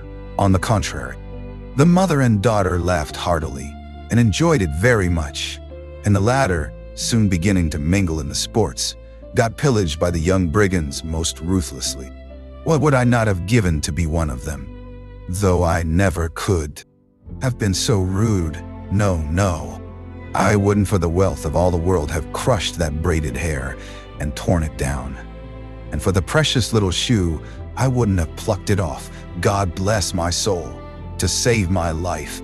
As to measuring her waist, in sport, as they did, bold you one brood, I couldn't have done it. I should have expected my arm to have grown round it for a punishment, and never come straight again. And yet, I should have dearly liked, I own, to have touched her lips, to have questioned her, that she might have opened them, to have looked upon the lashes of her downcast eyes, and never raised a blush, to have let loose waves of hair, an inch of which would be a keepsake beyond price. In short, I should have liked, I do confess, to have had the lightest license of a child, and yet to have been man enough to know its value. But now, a knocking at the door was heard, and such a rush immediately ensued that she with laughing face and plundered dress was borne towards us, at the center of a flushed and boisterous group, just in time to greet the father, who came home attended by a man laden with Christmas toys and presents. Then the shouting and the struggling, and the onslaught that was made on the defenseless porter, the scaling him with chairs for ladders to dive into his pockets, to spoil him of brown paper parcels, hold on tight by his cravat, hug him round his neck, pommel his back, and kick his legs in irrepressible affection. The shouts of wonder and delight with which the development of every package was received. The terrible announcement that the baby had been taken in the act of putting a doll's frying pan into his mouth, and was more than suspected of having swallowed a fictitious turkey. glued on a wooden platter. The immense relief of finding this a false alarm, the joy and gratitude and ecstasy, they are all indescribable alike. It is enough that by degrees the children and their emotions got out of the parlor, and by one stair at a time, up to the top of the house, where they went to bed and so subsided. And now Scrooge looked on more attentively than ever, when the master of the house, having his daughter leaning fondly on him, sat down with her and her mother at his own fireside, and when he thought that such another creature, quite as graceful and as full of promise, might have called him father, and been a spring time in the haggard winter of his life, his sight grew very dim indeed. "Belle," said the husband, turning to his wife with a smile, "I saw an old friend of yours this afternoon. Who was it?" "Guess? How can I?" "Tut, don't I know," she added in the same breath, laughing as he laughed. "Mr. Scrooge. Mr. Scrooge it was. I passed his office window, and as it was not shut up, and he had a candle inside, I could scarcely help seeing him. His partner lies upon the point of death, I hear, and there he sat alone. Quite alone in the world, I do believe." "Spirit," said Scrooge in a broken voice, "remove me from this place." "I told you these were shadows of the things that have been," said the ghost, "that they are what they are. Do not blame me. Remove me." Scrooge exclaimed, "I cannot bear it." He turned upon the ghost, and seeing that it looked upon him with a face, in which in some strange way there were fragments of all the faces it had shown him, wrestled with it. "Leave me. Take me back. Haunt me no longer." In the struggle, if that can be called a struggle in which the ghost, with no visible resistance on its own part, was undisturbed by any effort of its adversary, Scrooge observed that its light was burning high and bright, and dimly connecting that with its influence over him, he seized the extinguisher cap, and by a sudden action pressed it down upon its head. The spirit dropped beneath it, so that the extinguisher covered its whole form. But though Scrooge pressed it down with all his force, he could not hide the light which streamed from under it in an unbroken flood upon the ground. He was conscious of being exhausted and overcome by an irresistible drowsiness, and further of being in his own bedroom. He gave the cap a parting squeeze, in which his hand relaxed, and had barely time to reel to bed before he sank into a heavy sleep. Stave 3. The second of the three spirits awaking in the middle of a prodigiously tough snore, and sitting up in bed to get his thoughts together.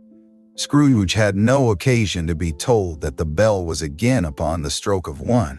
He felt that he was restored to consciousness in the right nick of time, for the especial purpose of holding a conference with the second messenger, dispatched to him through Jacob Marley's intervention.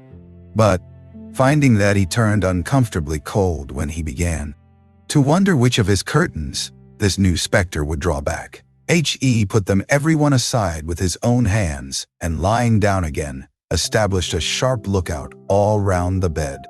For he wished to challenge the spirit on the moment of its appearance, and did not wish to be taken by surprise and made nervous. Gentlemen of the free and easy sort, who plume themselves on being acquainted with a move or two, and being usually equal to the time of day, express the wide range of their raw capacity for adventure by observing that they are good for anything from pitch and toss to manslaughter, between which opposite extremes, no doubt, there lies a tolerably wide and comprehensive range of subjects.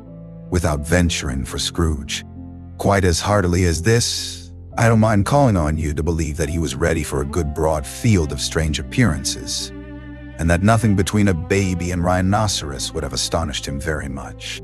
Now, being prepared for almost anything, he was not by any means prepared for nothing, and, consequently, when the bell struck 1, and no shape appeared, he was taken with a violent fit of trembling.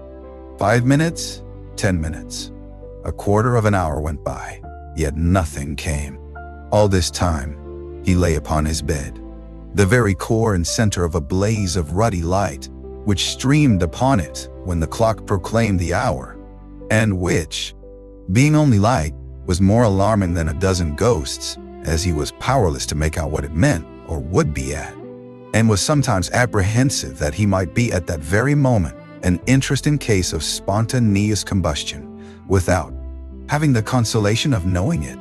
At last, however, he began to think, as you or I would have thought at first, for it is always the person not in the predicament who knows what ought to have been done in it, and would unquestionably have done it too.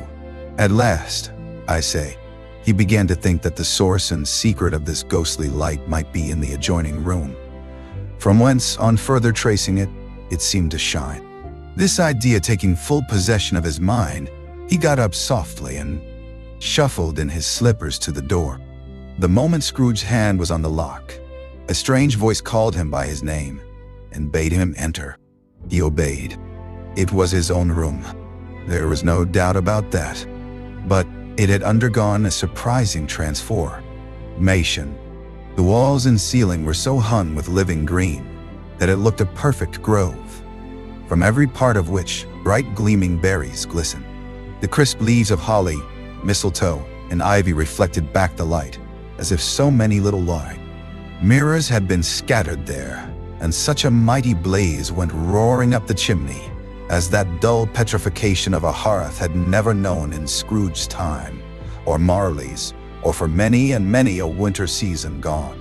Heaped up on the floor to form a kind of throne were turkeys, geese, game, poultry, brawn, great joints of meat, sucking pigs, long wreaths of sausages, mince, pies, plum, puddings, barrels of oysters, red-hot chestnuts, cherry-cheeked apples, juicy oranges, luscious pears, immense twelfth cakes, and eating bowls of punch that made the chamber dim with their delicious steam.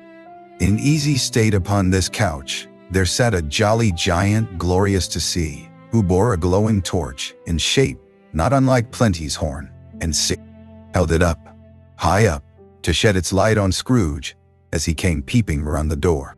"Come in," exclaimed the ghost. "Come in, and know me better, man." Scrooge's third visitor, Scrooge, entered timidly and hung his head before the spirit. He was not the dogged Scrooge he had been, and though the spirit's eyes were clear and kind, he did not like to meet them. "I am the ghost of Christmas present," said the spirit. "Look upon me." Scrooge reverently did so. It was clothed in one simple green robe, or mantle, bordered with white fur. This garment hung so loosely on the figure that its capacious breast was bare, as if disdaining to be warded or concealed by any artifice. Its feet, observable beneath the ample folds of the garment, were also bare, and on its head it wore no other covering than a holly wreath, set here and there with shining icicles. Its dark brown curls were long and free as its genial face, its sparkling its open hand, its cheery voice, its unconstrained demeanor, and its joyful air. Girded round its middle was an antique scabbard, but no sword was in it, and the ancient sheath was eaten up with rust. "You have never seen the like of me before," exclaimed the spirit. "Never," Scrooge made answer to it. "I have never walked forth with the younger members of my family, meaning, for I am very young, my elder brothers born in these later years," pursued the phantom. "I don't think I have," said Scrooge.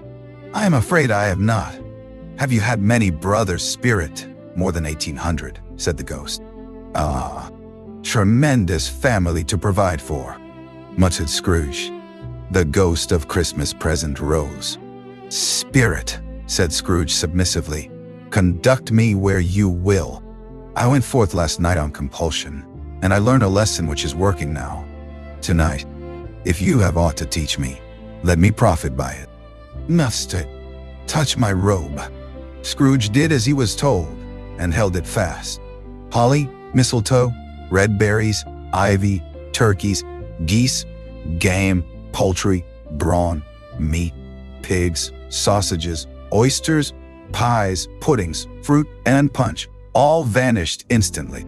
So did the room, the fire, the ruddy glow, the hour of night, and they stood in the city streets on Christmas morning, where, for the weather was severe, the people made a rough but brisk and not unpleasant kind of music, in scraping the snow from the pavement and in front of their dwellings, and from the tops of their houses, whence it was mad delight to the boys to see it come plumping down into the road below, and splitting into artificial little snowstorms.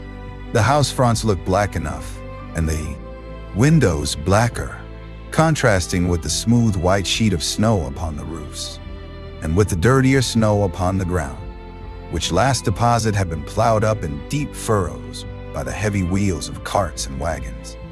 Furrows that crossed and recrossed each other hundreds of times where the great streets branched off, and made intricate channels, hard to trace in the thick yellow mud and icy water. The sky was gloomy, and the shortest streets were choked up with a dingy mist, thawed, half frozen, whose heavier particles descended in a shower of sooty atoms, as if all the chimneys in Great Britain had, by one consent, caught fire, and were blazing away to their dear hearts' content. There was nothing very cheerful in the whole climate or the town, and yet was there an air of cheerfulness abroad, that the clearest summer air and brightest summer sun might have endeavored to diffuse in vain. For the people who were shoveling away on the housetops were jovial and full of glee, calling out to one another from the parapets, and now and then exchanging a facetious snowball, better-natured missile far than many a wordy jest, laughing heartily if it went right, and not less heartily if it went wrong. The poulterers' shops were still half open, and the fruiterers were radiant in their glory. There were great, round, pot-bellied baskets of chestnuts, shaped like the waistcoats of jolly old gentlemen, lolling at the doors and tumbling out into the street in their apoplectic opulence. There were ruddy, brown-faced, broad-girthed Spanish onions, shining in the fatness of their growth like Spanish friars, and winking from their shelves in wanton slyness at the girls as they went by, and glanced demurely at the hung-up mistletoe. There were pears and apples, clustered high. In blooming pyramids, there were bunches of grapes, made, in the shopkeeper's benevolence, to dangle from conspicuous hooks, that people's mouths might water gratis as they passed. There were piles of filberts, mossy and brown, recalling, in their calling, fragrance, ancient walks among the woods, and pleasant shufflings, ankle-deep through withered leaves. There were Norfolk biffins, squat and swarthy, setting off the yellow of the oranges and lemons, and, in the great compactness of their juicy persons, urgently entreating and beseeching to be carried home in paper bags and eaten after dinner. The very gold and silver fish, set forth among these choice fruits in a bowl, though members of a dull and stagnant-blooded race, appeared to know that there was something going on, and to a fish went gasping round and round their little world in slow and passionless excitement. The grocers, nearly closed, with perhaps 2 shutters down, or 1, but through those gaps, such glimpses. It was not alone that the scales descending on the counter made a merry sound, or that the twine and roller parted company so briskly, or that the canisters were rattled up and down like juggling tricks, or even that the blended tricks, scents of tea and coffee, were so grateful to the nose, or even that the raisins were so plentiful and rare, the almonds so extremely white, the sticks of cinnamon so long and straight, the other spices so delicious, the candied fruit so caked and spotted with molten sugar as to make the coldest lookers on feel faint and subsequently bilious. Nor was it that the figs were moist and pulpy, or that the French plums blushed in modest tartness from their highly decorated boxes, or that everything was good to eat and in its Christmas dress. But the customers were all so hurried and so eager in the hopeful promise of the day that they tumbled up against each other at the door, crashing their wicker baskets wildly, and left their wicker purchases upon the counter, and came running back to fetch them, and committed hundreds of the like mistakes, in the best humor possible, while the grocer and his people were so frank and fresh that the polished hearts with which they fastened their aprons behind might have been their own, worn outside for general inspection and for Christmas daws to peck at if they chose. But soon the steeples called good people all to church and chapel, and away they came, flocking through the streets in their best clothes and with their gayest faces. And at the same time there emerged from scores of by-streets, lanes and nameless turnings, innumerable people, carrying their dinners to the bakers' shops. The sight of these poor revelers appeared to interest the spirit very much, for he stood with Scrooge beside him in a baker's doorway, and taking off the covers as their bearers passed, sprinkled incense on their dinners from his torch. And it was a very uncommon kind of torch, for once or twice, when there were angry words between some dinner carriers who had jostled each other, he shed a few drops of water on them from it, and their good humor was restored directly. For they said it was a shame to quarrel upon Christmas Day. And so it was. God love it, so it was. In time the bells ceased, and the bakers were shut up, and yet there was a genial shadowing forth of all these dinners, and the progress of their cooking, and the thawed blotch of wet above each baker's oven, where the pavement smoked as if its stones were cooking too. Is there a peculiar flavor in what you sprinkle from your torch? Asked Scrooge. There is, my own. Would it apply to any kind of dinner on this day? Asked Scrooge. To any kindly given, to a poor one most. Why to a poor one most? Asked Scrooge. Because it needs it most. Spirit, said Scrooge, after a moment's thought, I wonder you, of all the beings in the many worlds about us, should desire to cramp these people's opportunities of innocent enjoyment. Aye, cried the spirit, you would deprive them of their means of dining every seventh day, often the only day on which they can be said to dine at all, said Scrooge. Wouldn't you? Aye, cried the spirit. You seek to close these places on the seventh day, said Scrooge, and it comes to the same thing. I seek, exclaimed the spirit. Forgive me if I am wrong. It has been done in your name, or at least in that of your family, said Scrooge. There are some upon this earth of yours, returned the spirit, who lay claim to know us, and who do their deeds of passion, pride, ill will, hatred, envy, bigotry, and selfishness in our name, who are as strange to us and all our kith and kin as if they had never lived. Remember that, and charge their doings on themselves, not us. Scrooge promised that he would, and they went on, invisible, as they had been before, into the suburbs of the town. It was a remarkable quality of the ghost, which Scrooge had observed at the baker's, that, notwithstanding his gigantic size, he could accommodate himself to any place with ease, and that he stood beneath a low roof quite as gracefully and like a supernatural creature as it was possible he could have done it in any lofty hall.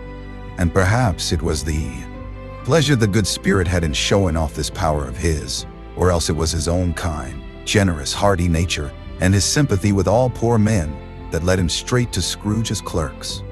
For there he went, and took Scrooge with him, holding to his robe, and on the threshold of the door the spirit smiled, and stopped to bless Bob Cratchit's dwelling with the sprinkling of his torch.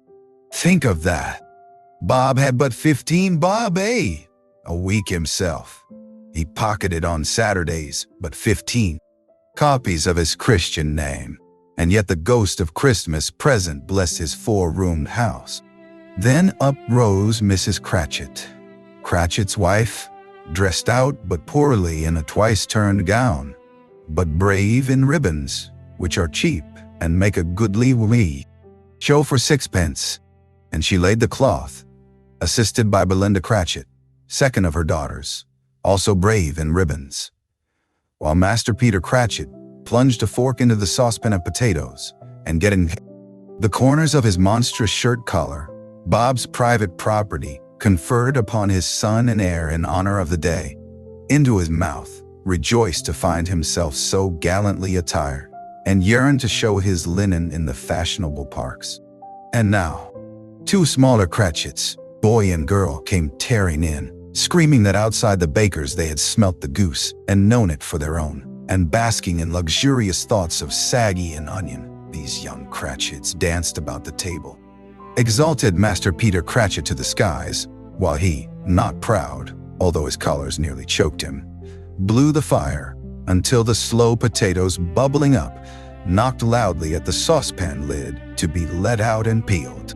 "What has ever got your mo, precious father, then?" said Mrs. Cratchit. "And your brother, Tiny Tim? And Martha Warner's late last Christmas Day by half an hour?" "Here's Martha, mother," said a girl, appearing as she spoke. "Here's Martha, mother," cried the two young Cratchits. "Hurrah!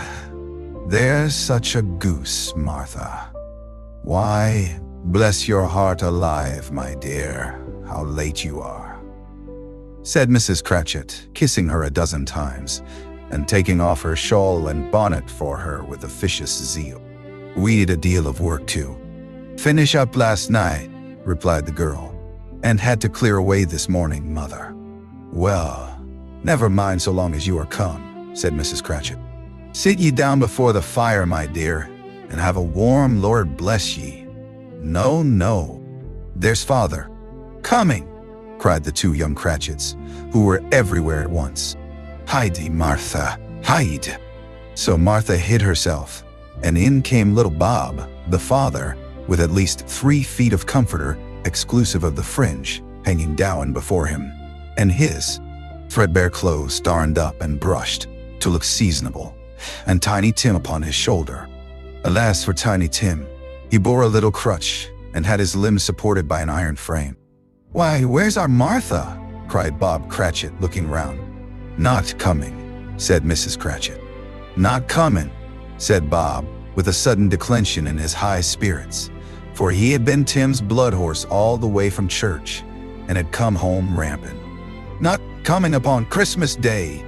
Martha didn't like to see him disappointed if it were only in joke, so she came out prematurely from behind the closet door and ran into his arms, while the two young Cratchits hustled Tiny Tim and bore him off into the wash-house, that he might hear the pudding sing in the copper. "And how did little Tim behave?" asked Mrs. Cratchit, when she had rallied Bob on his credulity, and Bob had hugged his daughter to his heart's content. "As good as gold," said Bob, "and better. Somehow he gets thoughtful, sitting by himself so much, and thinks the strangest things you ever heard. He told me, coming home, that he hoped the people saw him in the church because he was a cripple, and it might be pleasant to them to remember upon Christmas Day, who made lame beggars walk and blind men see." I. Bob's voice was tremulous when he told them this, and trembled more when he said that Tiny Tim was growing strong and hearty.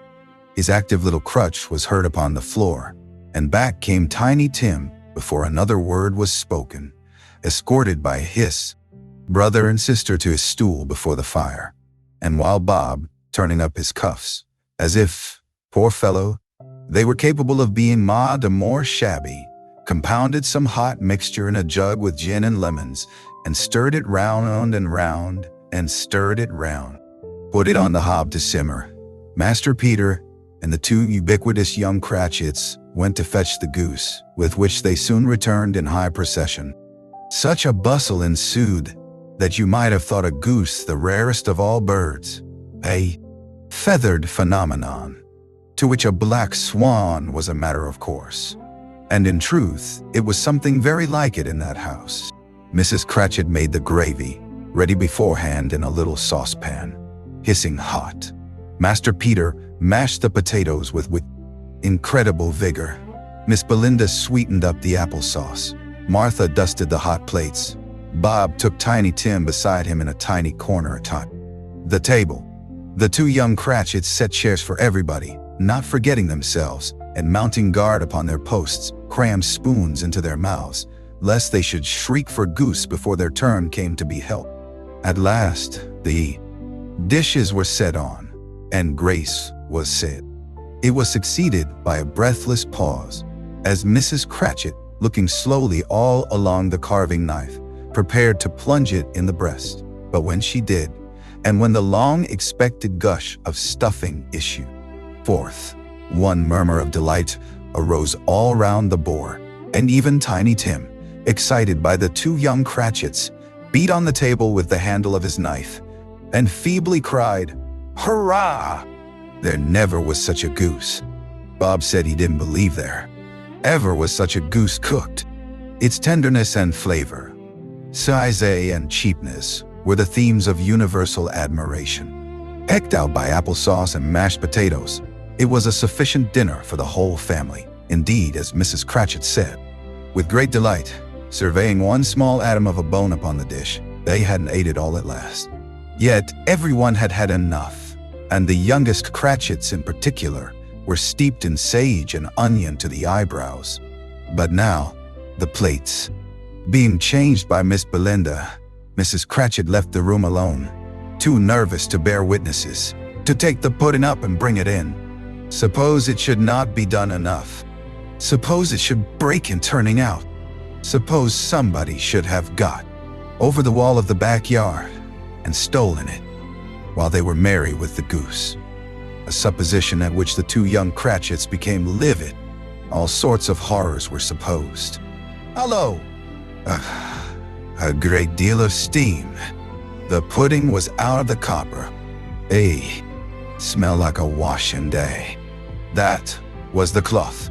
A smell like an eating house, and a pastry cook's next door to each other, with a laundress's next door to that. That was the pudding. In half a minute, Mrs. Cratchit entered, flushed, but smiling proudly, with the pudding, like a speckled cannon ball, so hard and firm, blazing in half a quartern of ignited brandy, and bedight with Christmas holly stuck into the top. Oh, a wonderful pudding, Bob Cratchit said, and calmly too, that he regarded it as the greatest success achieved by Mrs. Cratchit since their marriage. Mrs. Cratchit said that now the weight was off her mind. She would confess she had had her doubts about the quantity of flour. Everybody had something to say about it, but nobody said or thought it was at all a small pudding for a large family. It would have been flat heresy to do so. Any Cratchit would have blushed to hint at such a thing. At last the dinner was all done. The cloth was cleared, the hearth swept, and the fire made up. The compound in the jug being tasted and considered perfect, apples and oranges were put upon the table, and a shovelful of chestnuts on the fire. Then all the Cratchit family drew round the hearth, in what Bob Cratchit called a circle, meaning half a one, and at Bob Cratchit's elbow stood the family display of glass, 2 tumblers, and a custard cup without a handle. These held the hot stuff from the jug, however, as well as golden goblets would have done, and Bob served it out with beaming looks, while the chestnuts on the fire sputtered and cracked noisily. Then Bob proposed, "A Merry Christmas to us all, my dears. God bless us," which all of the family re-echoed. "God bless us, everyone," said Tiny Tim, the last of all. He sat very close to his father's side upon his little stool. Bob held his withered little hand in his, as if he loved the child, and why shed to keep him by his side, and dreaded that he might be taken from him. "Spirit," said Scrooge, with an interest he had never felt before, "tell me if Tiny Tim will live." "I see a vacant seat," replied the ghost, "in the poor chimney corner, and a crutch without an owner, carefully preserved. If these shadows remain unaltered by the future, the child will die." "No, no," said Scrooge. "Oh no, kind spirit, say he will be spared. If these shadows remain unaltered by the future, none other of my race," returned the ghost, "will find him here. What then? If he be like to die, he had better do it, and decrease the surplus population." Scrooge hung his head to hear his own words quoted by the spirit, and was overcome with penitence and grief. "Man," said the ghost, "if man you be in heart, not adamant, forbear that wicked cant until you have discovered what the surplus is. Where it is, will you decide what men shall live, what men shall die? It may be that in the sight of heaven You are more worthless and less fit to live than millions like this poor man's child. Oh God! To hear the insect on the leaf pronouncing on the too much life among his hungry brothers in the dust. Scrooge bent before the ghost's rebuke, and trembling cast his eyes upon the ground. But he raised them speedily, on hearing his own name. "Mr. Scrooge," said Bob, "I'll give you Mr. Scrooge, the founder of the feast." "The founder of the feast indeed," cried Mrs. Cratchit, reddening.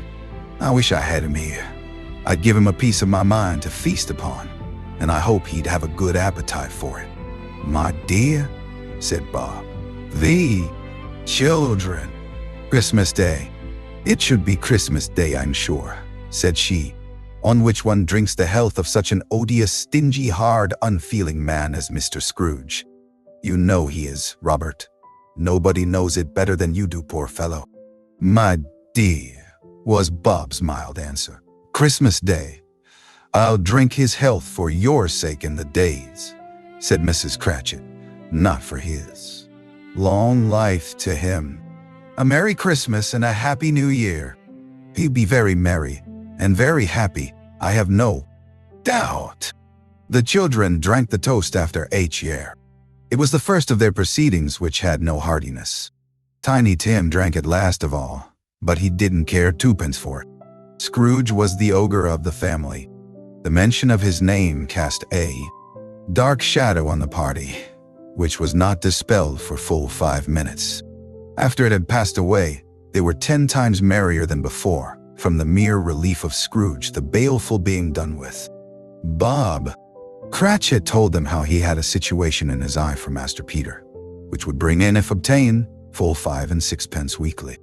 The two young Cratchits laughed tremendously at the idea of Peter's being a man of business, and Peter himself looked thoughtfully at the fire from between his collars, as if he were deliberating what particular investments he should favor when he came into the receipt of that bewildering income. Martha, who was a poor apprentice at a milliner's, then told them what kind of work she had to do, and how many hours she worked at a stretch, and how she meant to lie abed tomorrow morning for a good long rest. Tomorrow being a holiday she passed at home. Also how she had seen a countess and a lord some days before, and how the lord was much about as tall as Peter, at which Peter pulled up his collar so high that you couldn't have seen his head if you had been there. All this time the chestnuts in the jug went round and round, and by they had a song about a lost child traveling in the snow, from Tiny Tim, who had a plaintive little voice and sang it very well indeed. There was nothing of high mark in this. They were not a handsome family. They were not well dressed. Their shoes were far from being waterproof. Their clothes were scanty, and Peter might have known, and very likely did, the inside of a pawnbroker's. But they were happy, grateful, pleased with one another, and contented with the time. And when they were faded, and looked happier yet in the bright sprinklings of the spirit's torch at parting, Scrooge had his eye upon them, and especially on Tiny Tim, until the last. By this time it was getting dark, and snowing pretty heavily, and as Scrooge and the spirit went along the streets, the brightness of the roaring fires in kitchens, parlors, and all sorts of rooms was wonderful. Here, the flickering of the BLAs showed preparations for a cozy dinner, with hot plates baking through and through before the fire, and deep red curtains, ready to be drawn to shut out cold and darkness. There all the children of the house were running out into the snow to meet their married sisters, brothers, cousins, uncles, aunts, and be the first to greet them. Here, again, were shadows on the window, blind of the guests assembling, and there a group of handsome girls, all hooded and fur-booted and all chattering at once, tripped lightly off to some near neighbor's house, where, woe upon the single man who saw them enter, artful witches, well they knew it, in a glow. But if you had judged from the numbers of people on their way to friendly gatherings, you might have thought that no one was at home to give them welcome when they got there, instead of every house expecting company, and piling up expecting company. Fires half chimney high. Blessings on it! How the ghost exulted! How it bared its breadth of breast, and opened its capacious palm and floated on, outpouring, with a generous hand, its bright and harmless mirth on everything within its reach. The Tzima, Damor, very lamplighter, who ran on before, dotting the dusky street with specks of light, and who was dressed to spend the evening somewhere, laughed out loudly as the spirit passed, though little kenned the lamplighter that he had any company but Christmas. And now, without a word of warning from the ghost, they stood upon a bleak and desert moor, where monstrous masses of rude stone were cast about, as though it were the burial place of giants, and water spread itself wheresoever it till. Listed it or would have done so, but for the frost that held it prisoner, and nothing grew but moss and furze and coarse rank grass. Down in the west the setting sun had left a streak of fiery red, which glared upon the desolation for an instant, like a sullen eye, and frowning lower, lower yet, was lost in the thick gloom of darkest night. "What place is this?" asked Scrooge. "A place where miners live, who labor in the bowels of the earth," returned the spirit. "But they know me. See?" A light shone from the window of a hut, and swiftly they advanced towards it. Passing through the wall of mud and stone, they found a cheerful company assembled round a glowing fire. An old man and woman, with their children and their children's children, and another generation beyond that, all decked out gaily in their holiday attire. The old man, in a voice that seldom rose above the howling of the wind upon the barren waste, was singing them a Christmas song. It had been a very old song when he was a boy, and from time to time the Y all joined in the chorus. So surely as they raised their voices, the old man got quite blithe and loud, and so surely as they stopped, his vigor sank again. The spirit did not tarry here, but bade Scrooge hold his robe, and passing on above the moor sped, whither? Not to see? To see. To Scrooge's horror, looking back, he saw the last of the land, a frightful range of rocks behind them, and his ears were deafened by the fail thundering of water as it rolled and roared and raged among the dreadful caverns it had worn, and fiercely tried to undermine the earth, built upon a dismal reef of sunken rocks, some league or so from shore, on which the waters chafed and dashed the wild year through. There stood a solitary lighthouse. Great heaps of sea, weed clung to its base, and storm birds, born of the wind one might suppose, as seaweed of the water, rose and fell about it, like the waves they skim.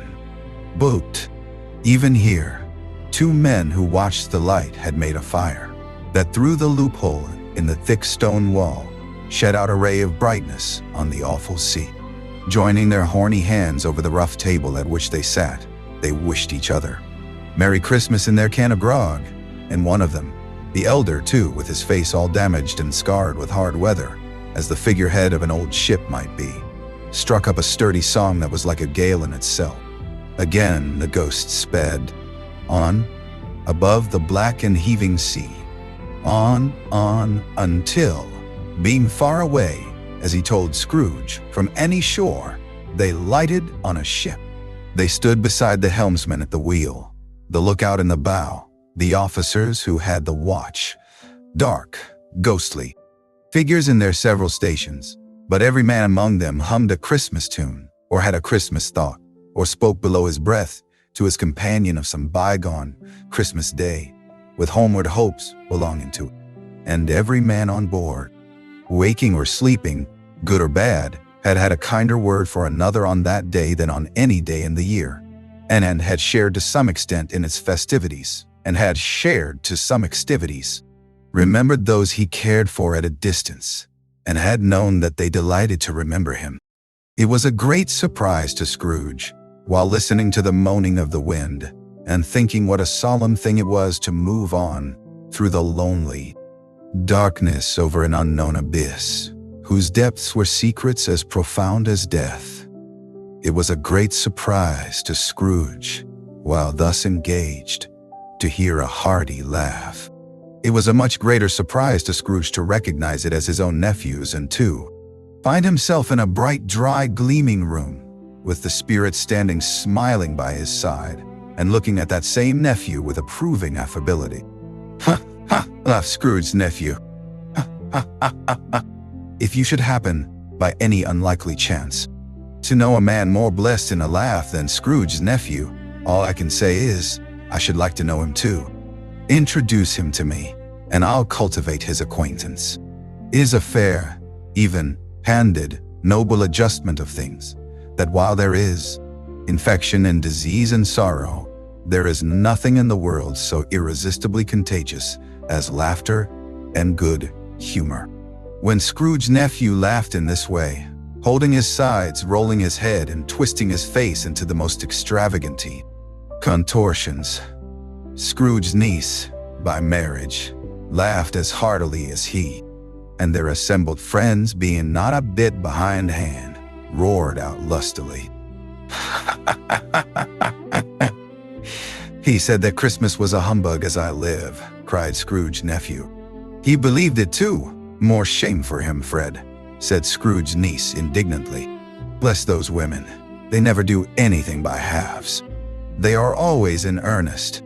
She was very pretty, exceedingly pretty, with a dimpled, surprised-looking, capital face, a ripe little mouth that seemed made to be kissed, as no doubt it was, all kinds of good little dots about her chin that melted into one another when she laughed, and the sunniest pair of eyes you ever saw in any little creature's head.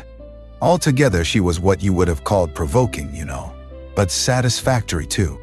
Oh, perfectly satisfactory. "He's a comical old fellow," said Scrooge's nephew. "That's the truth, and not so pleasant as he might be. However, his offenses carry their own punishment, and I have nothing to say against him. I'm sure he is very rich, Fred," hinted Scrooge's niece. "At least you always tell me so." "What of that, my dear?" said Scrooge's nephew. "His wealth is of no use to him. He don't do any good with it. He don't make himself comfortable with it. He hasn't the satisfaction of thinking, ha, ha, ha, fun, that he is ever going to benefit us with it." "I have no patience with him," observed Scrooge's niece. Scrooge's niece's sisters and all the other ladies expressed the same opinion. "Oh, I have," said Scrooge's nephew. "I am sorry for him. I couldn't be angry with him if I tried. Who suffers by his ill whims? Himself, always. Here, he takes it into his head to dislike us, and he won't come and dine with us. What's the consequence? He don't lose much of a dinner. Indeed, I think he loses a very good dinner," interrupted Scrooge's niece. Everybody else said the same, and they must be allowed to have been competent judges, because they had just had dinner, and with the dessert upon the table, were clustered round the fire by lamplight. "Well, I'm very glad to hear it," said Scrooge's nephew, "because I haven't great faith in these young housekeepers. What do you say, Topper?" Topper had clearly got his eye upon one of Scrooge's niece's sisters, for he answered that a bachelor was a wretched outcast who had no right to express an opinion on the subject. Whereat Scrooge's niece's sister, the plump one with the lace tucker, not the one with the roses, blushed. "Do go on, Fred," sighed Scrooge's niece, clapping her hands. "He never finishes what he begins to say. He is such a ridiculous fellow." Scrooge's nephew reveled in another laugh, and as it was impossible to keep the infection off, though the plump sister tried hard to do it with aromatic vinegar, his example was unanimously followed. "I was only going to say," said Scrooge's nephew, "that the consequence of his taking a dislike to us and not making merry with us is, as I think, that he loses pleasant moments, which could do him no harm. I am sure he loses pleasanter companions than he can find in his own thoughts, either in his moldy old office or his dusty chambers. I mean to give him the same chance every year, whether he likes it or not, for I pity him. He may lie ill at Christmas till he dies, but he can't help thinking better of it. I defy him. If he finds me going there, in good temper, year after year, and saying, "Uncle Scrooge, how are you?" If it only puts him in the vein to leave his poor clerk 50 pounds, that's something. And I think I shook him yesterday. It was their turn to laugh now at the notion of his shaking Scrooge. But being thoroughly good, natured, and not much caring what they laughed at, so that they laughed at any rate, he encouraged them in their merriment and passed the bottle joyously. After tea, they had some music, for they were a musical family and knew what they were about when they sung a glee or catch, I can assure you, especially Topper, who could growl away in the bass like a good one and never swell the large veins in his forehead or get red in the face over it. Scrooge's niece played well upon the harp and played among other tunes a simple little air, a mere nothing, you might learn to whistle it in 2 minutes, which had been familiar to the child who fetched Scrooge from the boarding school, as he had been reminded by the ghost of Christmas past. When this strain of music sounded, all the things that ghost had shown him came upon his mind. He softened more and more, and though wot that if he could have listened to it often, years ago, he might have cultivated the kindnesses of life for his own happiness with his own hands, without resorting to the sexton's spade that buried Jacob Marley. But they didn't devote the whole evening to music. After a while, they played at forfeits, for it is good to be children sometimes, and never better than at Christmas, when its mighty founder was a child himself. Stop! There was first a game at Blind Man's Buff. Of course there was. And I no more believe Topper was really blind than I believe he had eyes in his boots. My opinion is that it was a done thing between him and Scrooge's nephew, and that the ghost of Christmas present knew it. The way he went after that plump sister in the lace tucker was an outrage on the credulity of human nature. Knocking down the fire irons, tumbling over the chairs, bumping against the piano, smothering himself among the curtains. Wherever she went, there went he. He always knew where the plump sister was. He wouldn't catch anybody else.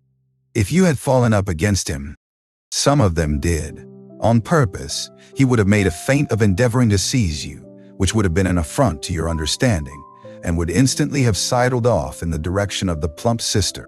She often cried out that it wasn't fair, and it really was not. But when at last he caught her, when, in spite of all her silken rustlings and her rapid flutterings past him, he got her into a corner whence there was no escape, then his conduct was the most execrable.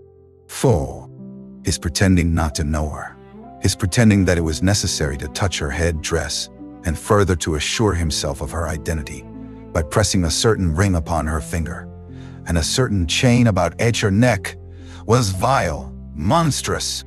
No doubt she told him her opinion of it, when another blind man be in office. They were so very confidential together, behind the curtains. Scrooge's niece was not one of the blind man's buff party, but was made comfortable with a large chair and a footstool, in a snug corner where the ghost and Scrooge were close behind her. But she joined in the forfeits, and loved her love to admiration with all the letters of the alphabet. Likewise at the game of how, when, and where, she was very great, and to the secret joy of Scrooge's nephew, beat her sisters hollow, though they were sharp girls too, as Topper could have told you. There might have been 20 people there, young and old, but they all played, and so did Scrooge, wholly forgetting in the interest he had in what was going on, that his voice made no sound in their ears. He sometimes came out with his guess quite loud, and very often guessed quite right too, for the sharpest needle, best Whitechapel, warranted not to cut in the eye, was not sharper than Scrooge, blunt as he took it in his head to be.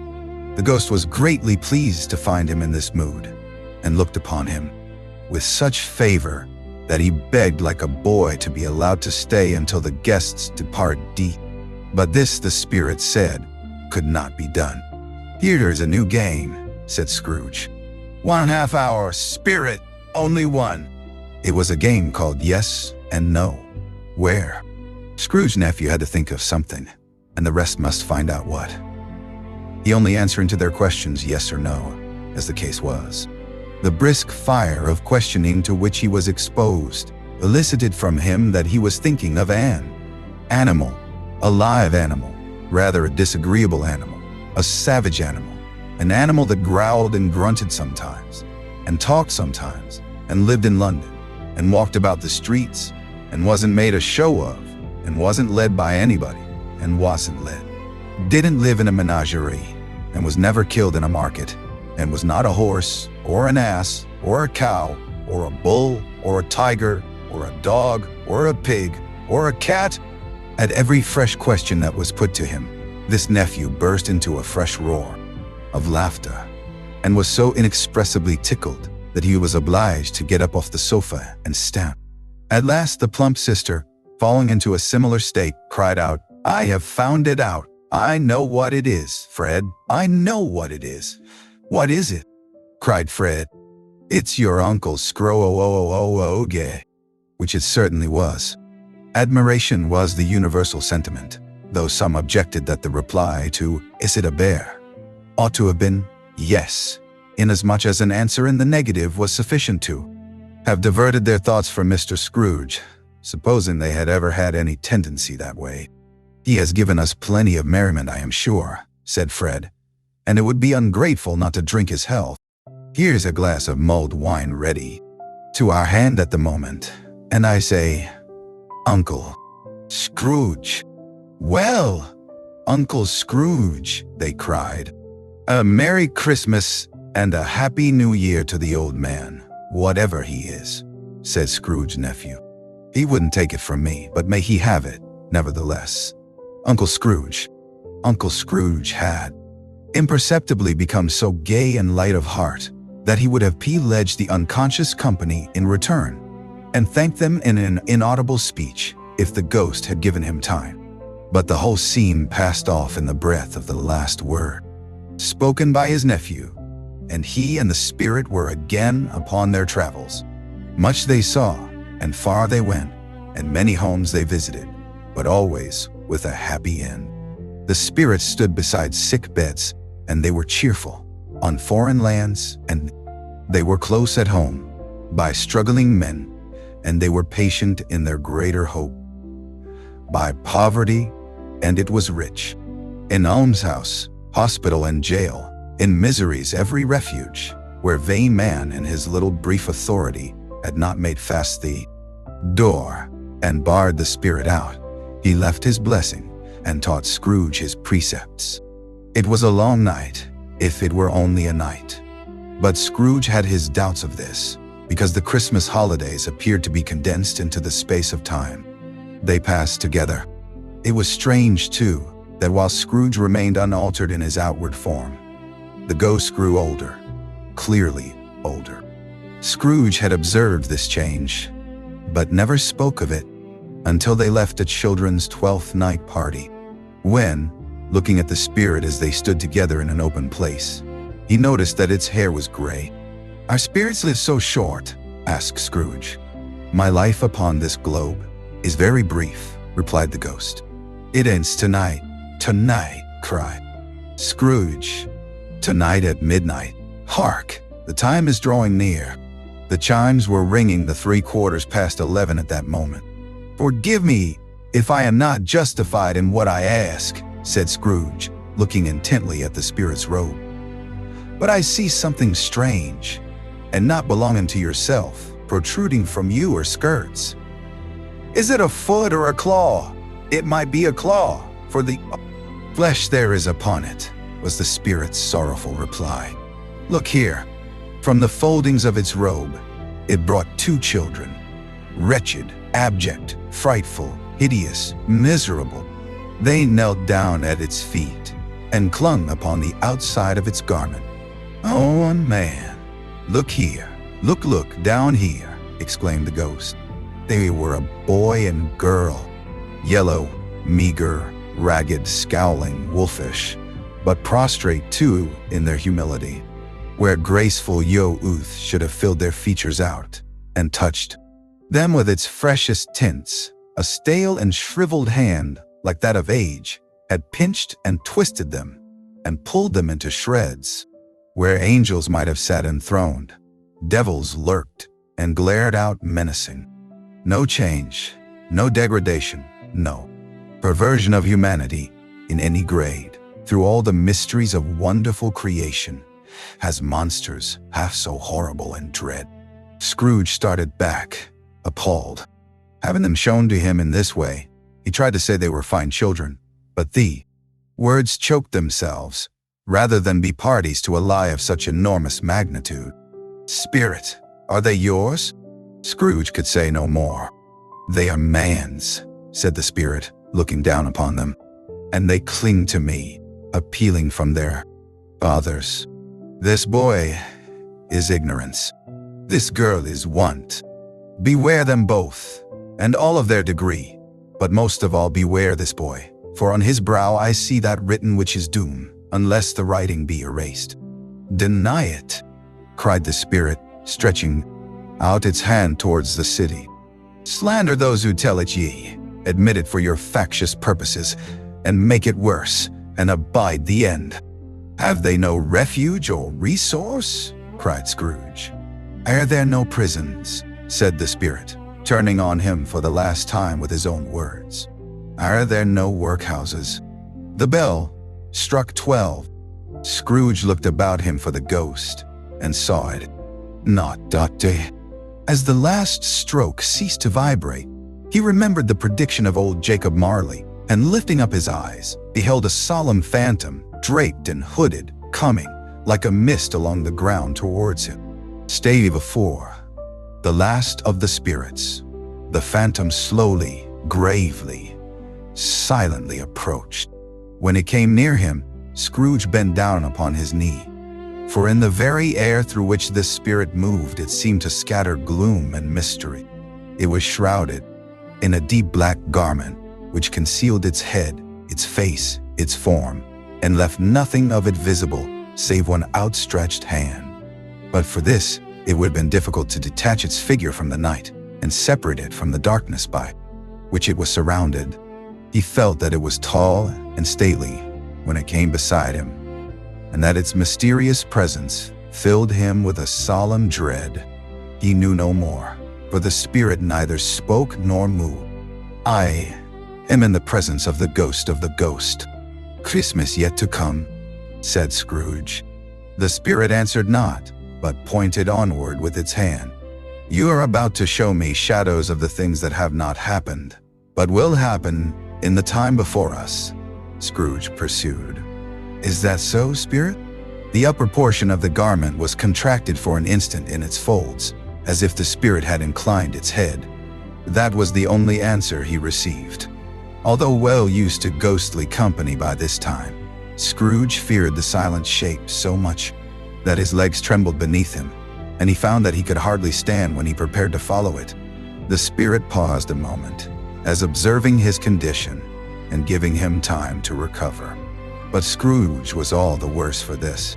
It thrilled him with a vague, uncertain horror to know that behind the dusky shroud there were ghostly eyes intently fixed upon him, while he, though he stretched his head on to the utmost, could see nothing but a spectral hand and one great heap of black. "Ghost of the future," he exclaimed, "I fear you more than any specter I have seen. But as I know your purpose is to do me good, and as I hope to live to be another man from what I was, I am prepared to bear you company, and do it with a thankful heart. Will you not speak to me?" It gave him no reply. The hand was pointed straight before them. "Lead on," said Scrooge. "Lead on. The night is waning fast, and it is precious time to me, I know. Lead on, spirit." The phantom moved away as it had come towards him. Scrooge followed in the shadow of its dress, which bore him up, he thought, and carried him along. They scarcely seemed to enter the city, for the city rather seemed to spring up about them and encompass them of its own act. But there they were, in the heart of it, on 'change, amongst the merchants, who hurried up and down and chinked the money in their pockets, and conversed in groups, and looked at their watches, and trifled thoughtfully with their gray tea gold seals, and so forth, as Scrooge had seen them often. The spirit stopped beside one little knot of businessmen. Observing that the hand was pointed to them, Scrooge advanced to listen to their talk. "No," said a great fat man with a monstrous chin. "I don't know much about it either way. I only know he's dead." "When did he die?" inquired another. "Last night, I believe." "Why? What was the matter with him?" asked a third, taking a vast quantity of snuff out of a very large snuff box. "I thought he'd never die." "God knows," said the first with a yawn. "What has he done with his money?" asked a red-faced gentleman with a pendulous excrescence on the end of his nose that shook like the gills of a turkey cock. "I haven't heard," said the man with the large chin, yawning again. "Left it to his company, perhaps." "He hasn't left it to me. That's all I know." This pleasantry was received with a general laugh. "It's likely to be a very cheap funeral," said the coal. "Same speaker, for upon my life I don't know of anybody to go to it. Suppose we make up a party and volunteer? I don't mind going if a lunch is provided," observed the gentleman with the excrescence on his nose. "But I must be fed if I make one." Another laugh. "Well, I am the most disinterested among you after all," said the first speaker, "for I never wear black gloves and I never eat lunch. But I'll offer to go, if anybody else will. When I come to think of it, I'm not at all sure that I wasn't his most particular friend, for we used to stop and speak whenever we met." "Bye, bye." Speakers and listeners strolled away and mixed with other groups. Scrooge knew the men and looked towards the spirit for an explanation. The phantom glided on into a street. Its finger pointed to two persons meeting. Scrooge listened again, thinking that the explanation might lie here. He knew these men also, perfectly. They were men of business, very wealthy, and of great importance. He had made a point always of standing well in their esteem. In a business point of view, that is. Strictly in a business point of view. "How are you?" said one. "How are you?" returned the other. "Well," said the first, "Old Scratch has got his own at last, hey?" "So I am told," returned the second. "Cold, isn't it? Seasonable for Christmas time. You're not a skater, I suppose?" No. Something else to think of. Good morning." Not another word. That was their meeting, their conversation, and their parting. Scrooge was at first inclined to be surprised that the spirit should attach importance to conversations apparently so trivial. But feeling assured that they must have some hidden purpose, he set himself to consider what it was likely to be. They one seat, could scarcely be supposed to have any bearing on the death of Jacob, his old partner, for that was past, and this ghost's province was the future. Nor could he think of anyone immediately connected with himself, to whom he could apply them. But, nothing doubting that to whomsoever they applied, they had some latent moral for his own improvement, he resolved to treasure up every word he heard and everything he saw, and especially to observe the shadow of himself when it appeared. For he had an expectation that the conduct of his future self would give him the clue he missed and would render the solution of these riddles easy. He looked about in that very place for his own image, but another man stood in his accustomed corner. Though the clock pointed to his usual time of day for being there, he saw no likeness of himself among the multitudes that poured in through the porch. It gave him little surprise, however, for he had been revolving in his mind a change of life, and thought and hoped he saw his newborn resolutions carried out in this. Quiet and dark, beside him stood the phantom with its outstretched hand. When he roused himself from his thoughtful quest, he fancied from the turn of the hand and its situation in reference to himself that the unseen eyes were looking at him keenly. It made him shudder and feel very cold. They left the busy scene and went into an obscure part of the town where Scrooge had never penetrated before, although he recognized its situation and its bad repute. The ways were foul and narrow, the shops and houses wretched, the people half-naked, drunken, slipshod, ugly. Alleys and archways like so many cesspools, disgorged their offenses of smell and dirt and life upon the straggling streets, and the Hula Quarter reeked with crime, with filth and misery.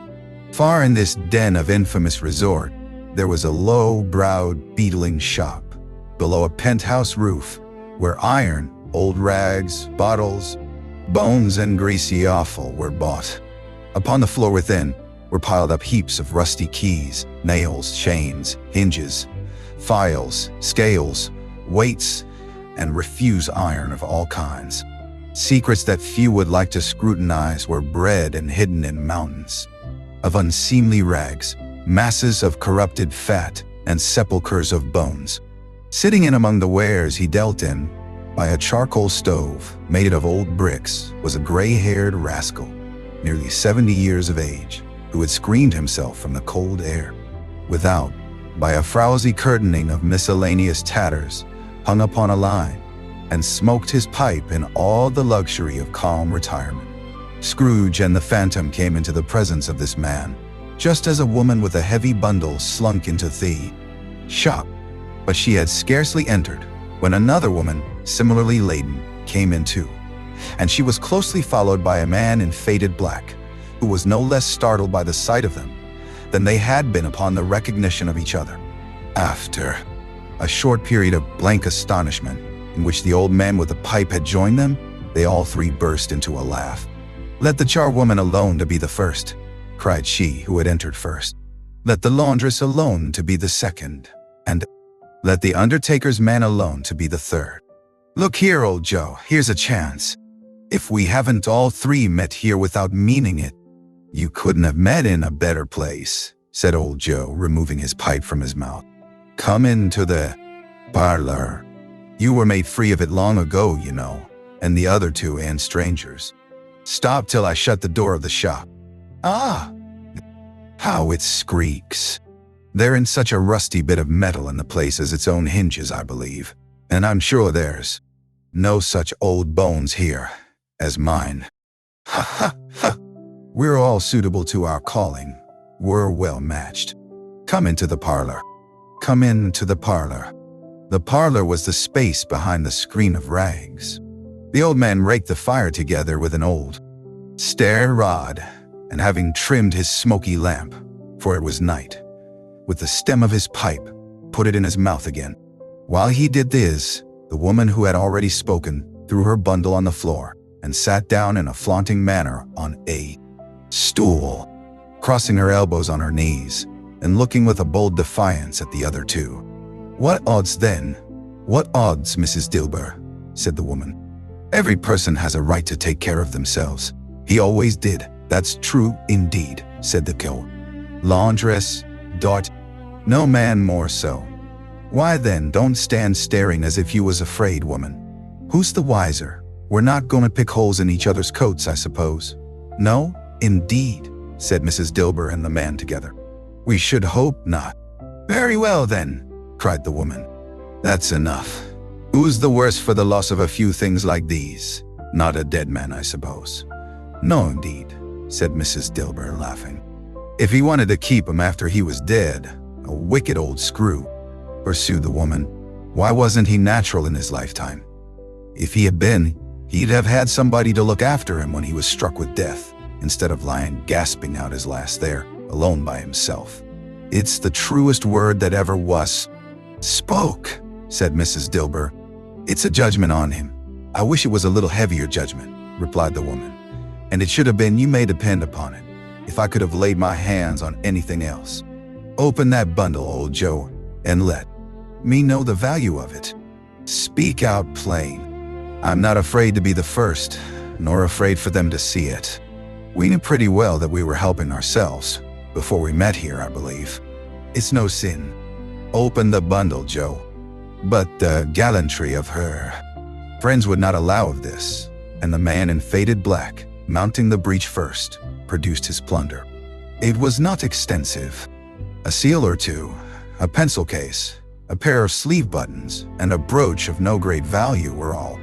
They were severally examined and appraised by old Joe, who chalked the sums he was disposed to give for each upon the wall, and added them up into a total when he found there was nothing more to come. "That's your account," said Joe. "And I wouldn't give another sixpence if I was to be boiled for not doing it." "Who's next?" Mrs. Dilber was next. Sheets and towels, a little wearing apparel, 2 old-fashioned silver teaspoons, a pair of sugarmen, tongs, and a few boots. Her account was stated on the wall in the same manner. "I always give too much to ladies. It's a weakness of mine, and that's the way I ruin myself," said old Joe. "That's your account. If you asked me for another penny and made it an open question, I'd repent of being so liberal and knock off half a crown." "And now undo my bundle, Joe," said the first woman.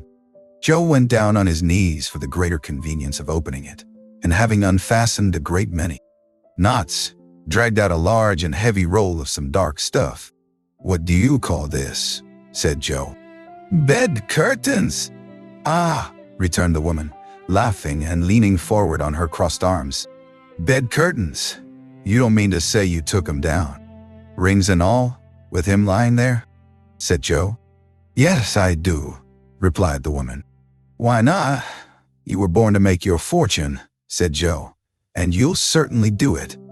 I certainly shan't hold my hand when I can get anything in it by reaching it out for the sake of such a man as he was. I promise you, Joe," returned the woman coolly. "Don't drop that oil upon the blankets now." "His blankets?" asked Joe. "Whose else do you think?" replied the woman. "He isn't likely to take cold without 'em, I dare say. I hope he didn't die of anything catching, eh?" said old Joe, stopping in his work and looking up. "Don't you be afraid of that," returned the woman. "I ain't so fond of his company that I'd loiter about him for such things, if he did. You may look through that shirt till your eyes ache, but you won't find a hole in it, nor a threadbare place. It's the best he had, and a fine one, too. Well, they'd have wasted it if it hadn't been for me." "What do you call wasting of it?" asked old Joe. "Putting it on him to be buried in, to be sure," replied the woman with a laugh. "Somebody was fool enough to do it, but I took it off again. If calico ain't good enough for such a purpose, it isn't good enough for anything. It's quiet as becoming to the body. He can't look uglier than he did in that one." Scrooge listened to this dialogue in horror as they sat grouped about their spoil. The scanty light afforded by the old man's lamp, he viewed them with a detestation and disgust, which could hardly have been greater, though they had been obscene demons, marketing the corpse itself. "Ha ha ha ha," laughed the same woman, when old Joe, reducing a flannel bag with money in it, told out their several gains upon the ground. "This is the end of it, you see. He frightened everyone away from him when he was alive, to profit us when he was dead." "Ha ha ha ha ha! Spirit!" said Scrooge, shuddering from head to foot. I see. The case of this unhappy man might be my own. My life tends that way. Now, merciful heaven, what is this?" He recoiled in terror, for the scene had changed, and now he almost touched a bed. A bare, uncurtained bed. On W hitch, beneath a ragged sheet, there lay a something covered up, which, though it was dumb, announced itself in awful language. The room was very dark, too dark to be observed with any accuracy, though Scrooge glanced round it, in obedience to a secret impulse, anxious to know what kind of room it was. A pale light, rising in the outer air, fell straight upon the bed, and on it, plundered and bereft, unwatched, unwept, uncared for, was the body of this man. Scrooge glanced towards the phantom. Its steady hand was pointed to the head. The cover was so carelessly adjusted that the slightest raising of it, the motion of a finger upon Scrooge's part, would have disclosed the face. He thought of it, felt how easy it would be to do, and longed to do it, but had no more power to withdraw the veil than to dismiss the specter at his side. "O cold, cold, rigid, dreadful death, set up thine altar here and dress it with such terrors as thou hast at thy command, for this is thy dominion. But of the loved, revered, and honored head, Thou canst not turn one hair to thy dread purposes, or make one feature odious. It is not that the hand is heavy and will fall down when released. It is not that the heart and pulse are still, but that the hand was open, generous, and true, the heart brave, warm, and tender, and the pulse a man's. Strike, shadow, strike! And see his good deeds springing from the wound, to sow the world with life immortal. No voice pronounced these words in Scrooge's ears, and yet he heard them when he looked upon the bed. He thought, if this man could be raised up now, what would be his foremost thoughts? Avarice, hard-dealing, griping cares? They have brought him to a rich end, truly. He lay in the dark, empty house, with not a man, a woman, or a child to say that he was kind to me in this or that, and for the memory of one kind word, I will be kind to him. A cat was tearing at the door, and there was a sound of gnawing rats beneath the hearth stone. What they wanted in the room of death, and why we were so restless and disturbed, Scrooge did not dare to think. Spirit, he said, this is a fearful place. In leaving it, I shall not leave its lesson. Trust me. Let us go. Still, the ghost pointed with an unmoved finger to the head. I understand you, Scrooge returned, and I would do it if I could. But I have not the power, Spirit. I have not the power. Again, it seemed to look upon him. If there is any person in the town who feels emotion caused by this man's death, said Scrooge, quite agonised, show that person to me, Spirit, I beseech you. The phantom spread its dark robe before him for a moment, like a wing, and withdrawing it, revealed a room by daylight, where a mother and her children were. She was expecting someone, and with anxious eagerness, for she walked up and down the room, started at every sound, looked out from the window, glanced at the clock, tried, but in vain, to work with her needle, and could hardly bear the voices of the children in their play. At length the long-expected knock was heard. She hurried to the door and met her husband, a man whose face was careworn and depressed, though he was young. There was a remarkable expression in it now, a kind of serious delight of which he felt ashamed, and which he struggled to repress. He sat down to the dinner that had been hoarding for him by the fire, and when she asked him faintly what news, which was not until after a long silence, he appeared embarrassed. How to answer? Is it good, she said, or bad? To help him.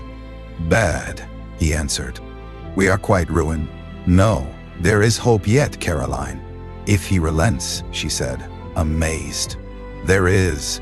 Nothing is past hope if such a miracle has happened. He is past relenting, said her husband. He is dead. She was a mild and patient creature, if her face spoke truth, but she was thankful in her soul to hear it, and she said so, with clasped hands. She prayed forgiveness the next moment, and was sorry. But the first was the emotion of her heart. What the half-drunken woman whom I told you of last night said to me, when I tried to see him and obtain a week's delay, and what I thought was a mere excuse to avoid me, turns out to have been quite me. True, he was not only very ill, but dying then. To whom will our debt be transferred? I don't know. But before that time we shall be ready with the money, and even though we were not, it would be a bad fortune indeed to find so merciless a creditor in his successor. We may sleep tonight with light hearts, Caroline. Yes, soften it as they would, their hearts were lighter. The children's faces, hushed and clustered round to hear what they so little understood, were brighter, and it was a happier house for this man's death. The only emotion that the ghost could show him, caused by the event, was one of pleasure. Let me see some tenderness connected with a death, said Scrooge, or that dark chamber, spirit, which we left just now, will be forever present to me. The ghost conducted him through several streets familiar to his feet, and as they went along, Scrooge looked here and there to find himself, but nowhere was he to be seen. They entered Poe, or Bob Cratchit's house, the dwelling he had visited before, and found the mother and the children seated round the fire. Quiet. Very quiet. The noisy little Cratchits were as still as statues in one corner, and sat looking up at it. Peter, who had a book before him. The mother and her daughters were engaged in sewing, but surely they were very quiet. And he took a child, and set him in the midst of them. Where had Scrooge heard those words? He had not dreamed them. Then done. Boy must have read them out, as he and the spirit crossed the threshold. Why did he not go on? The mother laid her work upon the table, and put her hand up to her face. "The color hurts my eyes," she said. "The color? Ah, poor Tiny Tim." "There. Better now again," said Cratch, its wife. "It makes them weak by candlelight, and I wouldn't show weak eyes to your father when he comes home for the world. It must be near his time." "Past it rather," Peter answered, shutting up his book. "But I think he has walked a little slower than he used these few last evenings, Mother." They were very quiet again. At last she said, and in a steady, cheerful voice that only faltered once, "I have known him walk with a Tiny Tim upon his shoulder, very fast indeed." "And so have I," cried Peter. "Often." "And so have I," exclaimed another. "So had all. But he was very light to carry," she resumed, intent upon her work, "and his father loved him so that it was no trouble. And there is your father at the door." She hurried out to meet him, and then little Bob in his comforter, he had need of it, poor fellow, came in. His tea was ready for him on the hob, and they all tried who should help him to it most. Then the two young Cratchits got upon his knees, and laid, each child a little cheek against his face, as if they said, "Don't mind it, father. Don't be grieved." Bob was very cheerful with them, and spoke pleasantly to all the family. He looked at the work upon the table, and praised the industry and speed of Mrs. Cratchit. And the girls, they would be done long before Sunday, he said. "Sunday, you went today then, Robert," said his wife. "Yes, my dear," returned Bob. "I wish you could have gone. It would have done you good to see how green a place it is. But you'll see it often. I promised him that I would walk there on a Sunday." "My little child," cried Bob. "My little child." He broke down all at once. He couldn't help it. If he could have helped it, he and his child would have been farther apart, perhaps, than they were. He left the room and went up stairs into the room above, which was lighted cheerfully and hung with Christmas. There was a chair set close beside the child, and there were signs of someone having been there lately. Poor Bob sat down in it, and when he had thought a little and composed himself, he kissed the little face. He was reconciled to what had happened, and went down again quite happy. They drew about the fire and talked, the girls and mother working. Still, Bob told them of the extraordinary kindness of Mr. Scrooge's nephew, whom he had scarcely seen but once, and who, meeting him in the street that day, and seeing that he looked just a little down, you and all, said Bob, inquired what had happened to distress him. "On which," said Bob, "for he is the pleasant spoken gentleman you ever heard," I told him. "I am heartily sorry for it, Mr. Cratchit," he said, "and heartily sorry for your good wife. By the by, how he ever knew that, I don't know." "Knew what, my dear?" "Why, that you were a good wife," replied Bob. "Everybody knows that," said Peter. "Very well observed, my boy," cried Bob. "I hope they do." "Heartily sorry," he said, "for your good wife E. If I can be of service to you in any way," he said, giving me his card, "that's where I live. Pray, come to me." "Now, it wasn't," cried Bob, "for the sake of anything he might be able to do for us, so much as for his kind way, that this was quite delightful. It really seemed as if he had known our Tiny Tim and felt with us. I'm sure he's a good soul," said Mrs. Cratchit. "You would be sure of it, my dear," returned Bob. "If you saw and spoke to him, I shouldn't be at all surprised. Mark what I say, if he got Peter a better situation." "Only hear that, Peter," said Mrs. Cratchit. "And then," cried one of the girls, "Peter will be keeping company with someone and setting up for himself." "Get along with you," retorted Peter, grinning. "It's just as likely as not," said Bob. "One of these days, though there's plenty of time for that, my dear. But however and whenever we part from one another, I'm sure we shall none of us forget poor Tiny Tim, shall we, or this first parting that there was among us?" "Never, father," cried they all. "And I know," said Bob. I know, dears, that when we recollect how patient and how mild he was, although he was a little child, we shall not quarrel easily among ourselves and forget poor Tiny Tim in doing it." "No, never, father," they all cried again. "I am very happy," said little Bob. "I am very happy." Mrs. Cratchit kissed him, his daughters kissed him, the two young Cratchits kissed him, and Peter and himself shook hands.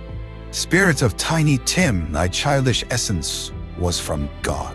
"Spectre," said Scrooge, "something informs me that our parting moment is at hand. I know it, but I know not how. Tell me what man that was whom we saw lying dead." The ghost of Christmas yet to come conveyed him, as before, though at a different time, he thought. Indeed, there seemed no order in these latter visions, save that they were in the future, into the resorts of businessmen, but showed him not himself. Indeed, the spirit did not stay for anything, but we not straight on, as to the end just now desired, until besought by Scrooge to tarry for a moment. "This court," said Scrooge, "through which we hurry now, is where my place of occupation is, and has been for a length of time. I see the house. Let me behold what I shall be in days to come." The spirit stopped. The hand was pointed elsewhere. "The house is yonder," Scrooge exclaimed. "Why do you point away?" The inexorable finger underwent no change. Scrooge hastened to the window of his office and looked in. It was an office still, but not his. The furniture was not the same, and the figure in the chair was not himself. The phantom pointed as before. He joined it once again, and wondering why and whither he had gone, accompanied it until they reached an iron gate.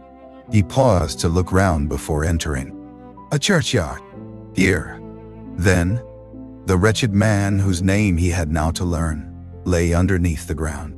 It was a worthy place, walled in by houses, overrun by grass and weeds, the growth of vegetation's death, not life, choked up with too much burying, fat with too much burying, repleted appetite. A worthy place. The spirit stood among the graves and pointed down to one. He advanced towards it trembling. The phantom was exactly as it had been, but he dreaded that he saw a new meaning in its solemn shape. "Before I draw nearer to that stone to which you point," sighed D. Scrooge, "answer me one question.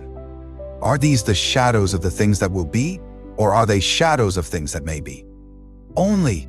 Still, the ghost pointed downward to the grave by which it stood. "Men's courses will foreshadow certain ends, to which ye persevered in, they must lead," said Scrooge. "But if the courses be departed from, the ends will change. Say it is thus with what you show me." The spirit was immovable as ever. Scrooge crept towards it, trembling as he went, and following the finger, read upon the stone of the neglected grave his own name, Ebenezer Scrooge. The last of the spirits. "Am I that man who lay upon the bed?" he cried, upon his knees. The finger pointed from the grave to him, and back again. "No, spirit. Oh, no. The finger still was there. "Spirit," he cried, tight clutching at its robe. "Hear me! I am not the man I was. I will not be the man I must have been, but for this intercourse. Why show me this if I am past all hope?" For the first time the hand appeared to shake. "Good spirit," he pursued as down upon the ground he fell before it. Your nature intercedes for me and pities me. Assure me that I yet may change these shadows you have shown me by an altered light.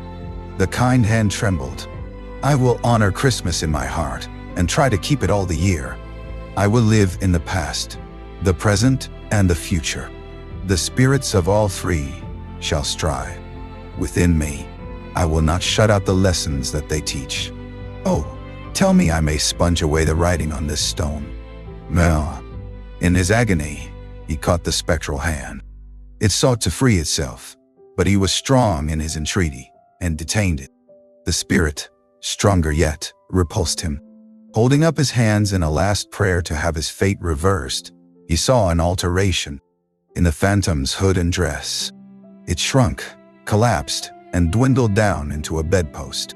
77 staved the end of it, yes. And the bedpost was his own. The bed was his own. The room was his own. Best and happiest of all, the time before him was his own, to make amends in. I will live in the past, the present, and the future. Scrooge repeated as he scrambled out of bed. The spirits of all three shall strive within me. O Jacob Marley, heaven and the Christmas time be praised for this. I say it on my knees, old Jacob, on my knees. He was so fluttered and so glowing with his good intentions that his broken voice would scarcely answer to his call. He had been sobbing violently in his conflict with the spirit, and his face was wet with tears. They are not torn down, cried Scrooge, folding one of his bed curtains in his arms. They are not torn down, rings and all. They are here. I am here. The shadows of the things that would have been may be dispelled. They will be. I know they will. His hands were busy with his garments all this time, turning them inside out, putting them on upside down, tearing them, mislaying them, making them parties to every kind of extravagance. I don't know what to do, cried Scrooge, laughing and crying in the same breath, and making a perfect Laocoon of himself with his stockings. I am as light as a feather, I am as happy as an angel, I am as merry as a schoolboy. I am as giddy as a drunken man. A Merry Christmas to everybody. A Happy New Year to all the worlds. Hello here. Whoop, hello. He had frisked into the sitting room and was now standing there, perfectly winded. There's the saucepan that the gruel was in, cried Scrooge, starting off again and going round the fireplace. There's the door by which the ghost of Jacob Marley entered. There's the corner where the ghost of Christmas present sat. There's the window where I saw the wandering spirits. It's all right. It's all true. It all happened. Really, for a man who had been out of practice for so many years, it was a splendid laugh, a most illustrious laugh. The father of a long line of brilliant laughs. I don't know what day of the month it is, said Scrooge. I don't know how long I've been among the spirits. I don't know anything. I'm quite a baby. Never mind. I don't care. I'd rather be a baby. Hello? Whoa. Hello here. He was checked in his transports by the churches ringing out the lustiest peals he had ever heard. Clash, clang, hammer. Ding, dong, bell. Bell, dong, ding. Hammer, clang, clash. Oh, glorious. Glorious. Running to the window, he opened it and put out his head. No fog, no mist. Clear, bright, jovial, stirring, cold, cold, cold. Piping for the blood to dance to. Golden sunlight, heavenly sky, sweet, fresh air, merry bells. Oh, glorious, glorious. What's today? Cried Scrooge, calling downward to a boy in Sunday clothes, who perhaps had loitered in to look about him. Eh? Returned the boy, with all his might of wonder. What's today, my fine fellow? Said Scrooge. Today, replied the boy. Why, Christmas Day. "It's Christmas Day," said Scrooge to himself. "I haven't missed it. The spirits have done it all in one night. They can do anything they like. Of course they can. Of course they can. Hello, my fine fellow." "Hello," returned the boy. "Do you know the poulterers in the next street but one, at the corner?" Scrooge inquired. "I should hope I did," replied the lad. "An intelligent boy," said Scrooge. "A remarkable boy. Do you know whether they've sold the prize turkey that was hanging up there? Not the little prize turkey, the big one?" "What, the one as big as me?" returned the boy. "What a delightful boy. It's a pleasure to talk to him. Yes, my buck." "It's hanging there now," replied the boy. "Is it?" said Scrooge. "Go and buy it, Walker," exclaimed the boy. "No, no," said Scrooge. "I am in earnest. Go and buy it and tell them to bring it here, that I may give them the direction where to. Take it. Come back with the man, and I'll give you a shilling. Come back with him in less than 5 minutes, and I'll give you half a crown." The boy was off like a shot. He must have had a steady hand at a trigger who could have got a shot off half. So fast. "I'll send it to Bob Cratchit's," whispered Scrooge, rubbing his hands and splitting with a laugh. "He shall know who sends it. It's twice the size of Tiny Tim. Joe Miller never made such a joke as sending it to Bob's will be." The hand in which he wrote the address was not a steady one, but write it he did somehow, and went downstairs to open the street door, ready for the coming of the poulterer's man. As he stood there, waiting his arrival, the knocker caught his eye. "He shall love it, as long as I live," cried Scrooge, patting it with his hand. "I scarcely ever looked at it before. What an honest expression it has in its face. It's a wonderful knocker. Here's the turkey. Hello. Whoa, how are you? Merry Christmas." It was a turkey. He never could have stood upon his legs, that bird. He would have snapped him short off in a minute, like sticks of sealing wax.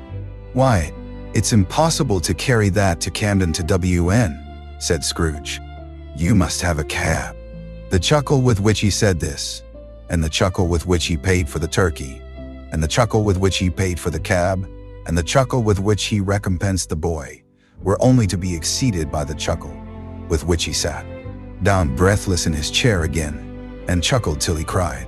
Shaving was not an easy task, for his hand continued to shake very much, and shaving requires attention, even when you don't dance while you are at it.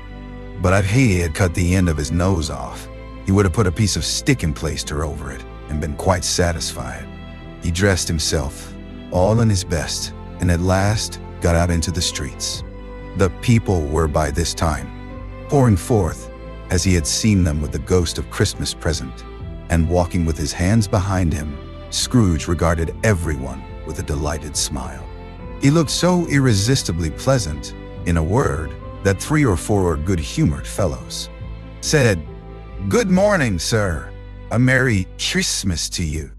And Scrooge said often afterwards that out of all the blithe sounds he had ever heard, those were the blithest in his ears. He had not gone far, when coming on towards him, he beheld the portly gentleman who had walked into his counting-house the day before, and said, "Scrooge and Marley's, I believe?" It sent a pang across his heart to think how this old gentleman would look upon him when they met. But he knew what path lay straight before him, and he took it. "My dear sir," said Scrooge, quickening his pace and taking the old gentleman by both his hands. "How do you do? I hope you succeeded yesterday. It was very kind of you. A Merry Christmas to you, sir, Mr. Scrooge." "Yes," said Scrooge, "that is my name, and I fear it may not be pleasant to you. Allow me to ask your pardon, and will you have the goodness?" Here Scrooge whispered in his ear. "Lord bless me!" cried the gentleman, as if his breath were taken away. "My dear Mr. Scrooge, are you serious?" "If you please," said Scrooge. "Not a farthing less. A great many back payments are included in it, I assure you." "Will you do me that favor, my dear sir?" said the other, shaking hands with him. "I don't Know what to say to such munify? Don't say anything, please, retorted Scrooge. Come and see me. Will you come and see me? I'll, cried the old gentleman, and it was clear he meant to do it. Thank ye, said Scrooge. I am much obliged to you. I thank you 50 times. Bless you. He went to church and walked about the streets and watched the people hurrying to, fro, and patted children on the head and questioned beggars, and looked down into the kitchens of houses and up to the windows, and found that everything could yield him pleasure. He had never dreamed that any walk, that anything, could give him so much happiness. In the afternoon, he turned his steps towards his nephew's house. He passed the door a dozen times before he had the courage to go up and knock.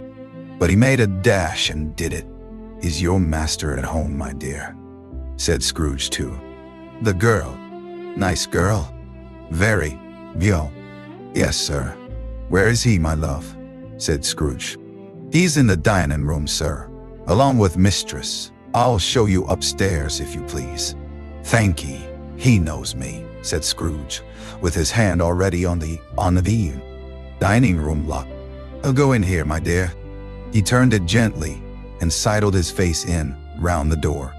They were looking at the table, which was spread out in great array, for these young housekeepers are always nervous on such points. Like to see that everything is right. Fred, said Scrooge.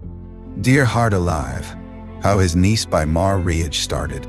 Scrooge had forgotten for the moment about her sitting in the corner with the footstool, or he wouldn't have done it on any knee account. Why, bless my soul, cried Fred. Who's that? It's I, your Uncle Scrooge. I've come to dinner. Will you let me in, Fred? Let him in. It is a mercy he didn't shake his arm off. He was at home in 5 minutes. Nothing could be heartier. His niece looked just the same. So did Topper when he came. So did the plump sister when she came. So did everyone when they came. Wonderful party, wonderful games, wonderful unanimity, wonderful happiness.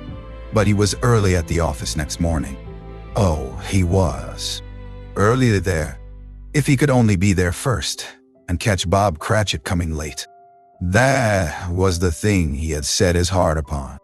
And he did it. Yes, he did. The clock struck 9. No Bob. 1/4 past. No Bob. He was full 18 minutes and a half behind his time.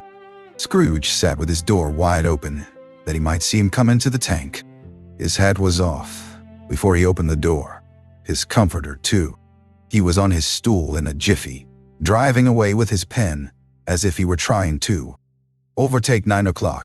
Hello, growled Scrooge in his accustomed voice, as near as he could feign it. What do you mean by coming here at this time of day? I'm very sorry, sir, said Bob. I am behind my time. You are? Repeated Scrooge. Yes, I think you are. Step this way, sir, if you please. It's only once a year, sir, pleaded Bob, appearing from the tank. It shall not be repeated. I was making rather merry yesterday, sir. Now, I'll tell you what, my friend, said Scrooge. I am not going to stand this sort of thing any longer.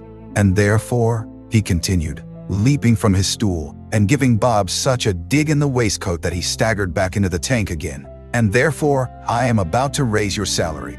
Bob trembled and got a little nearer to the ruler.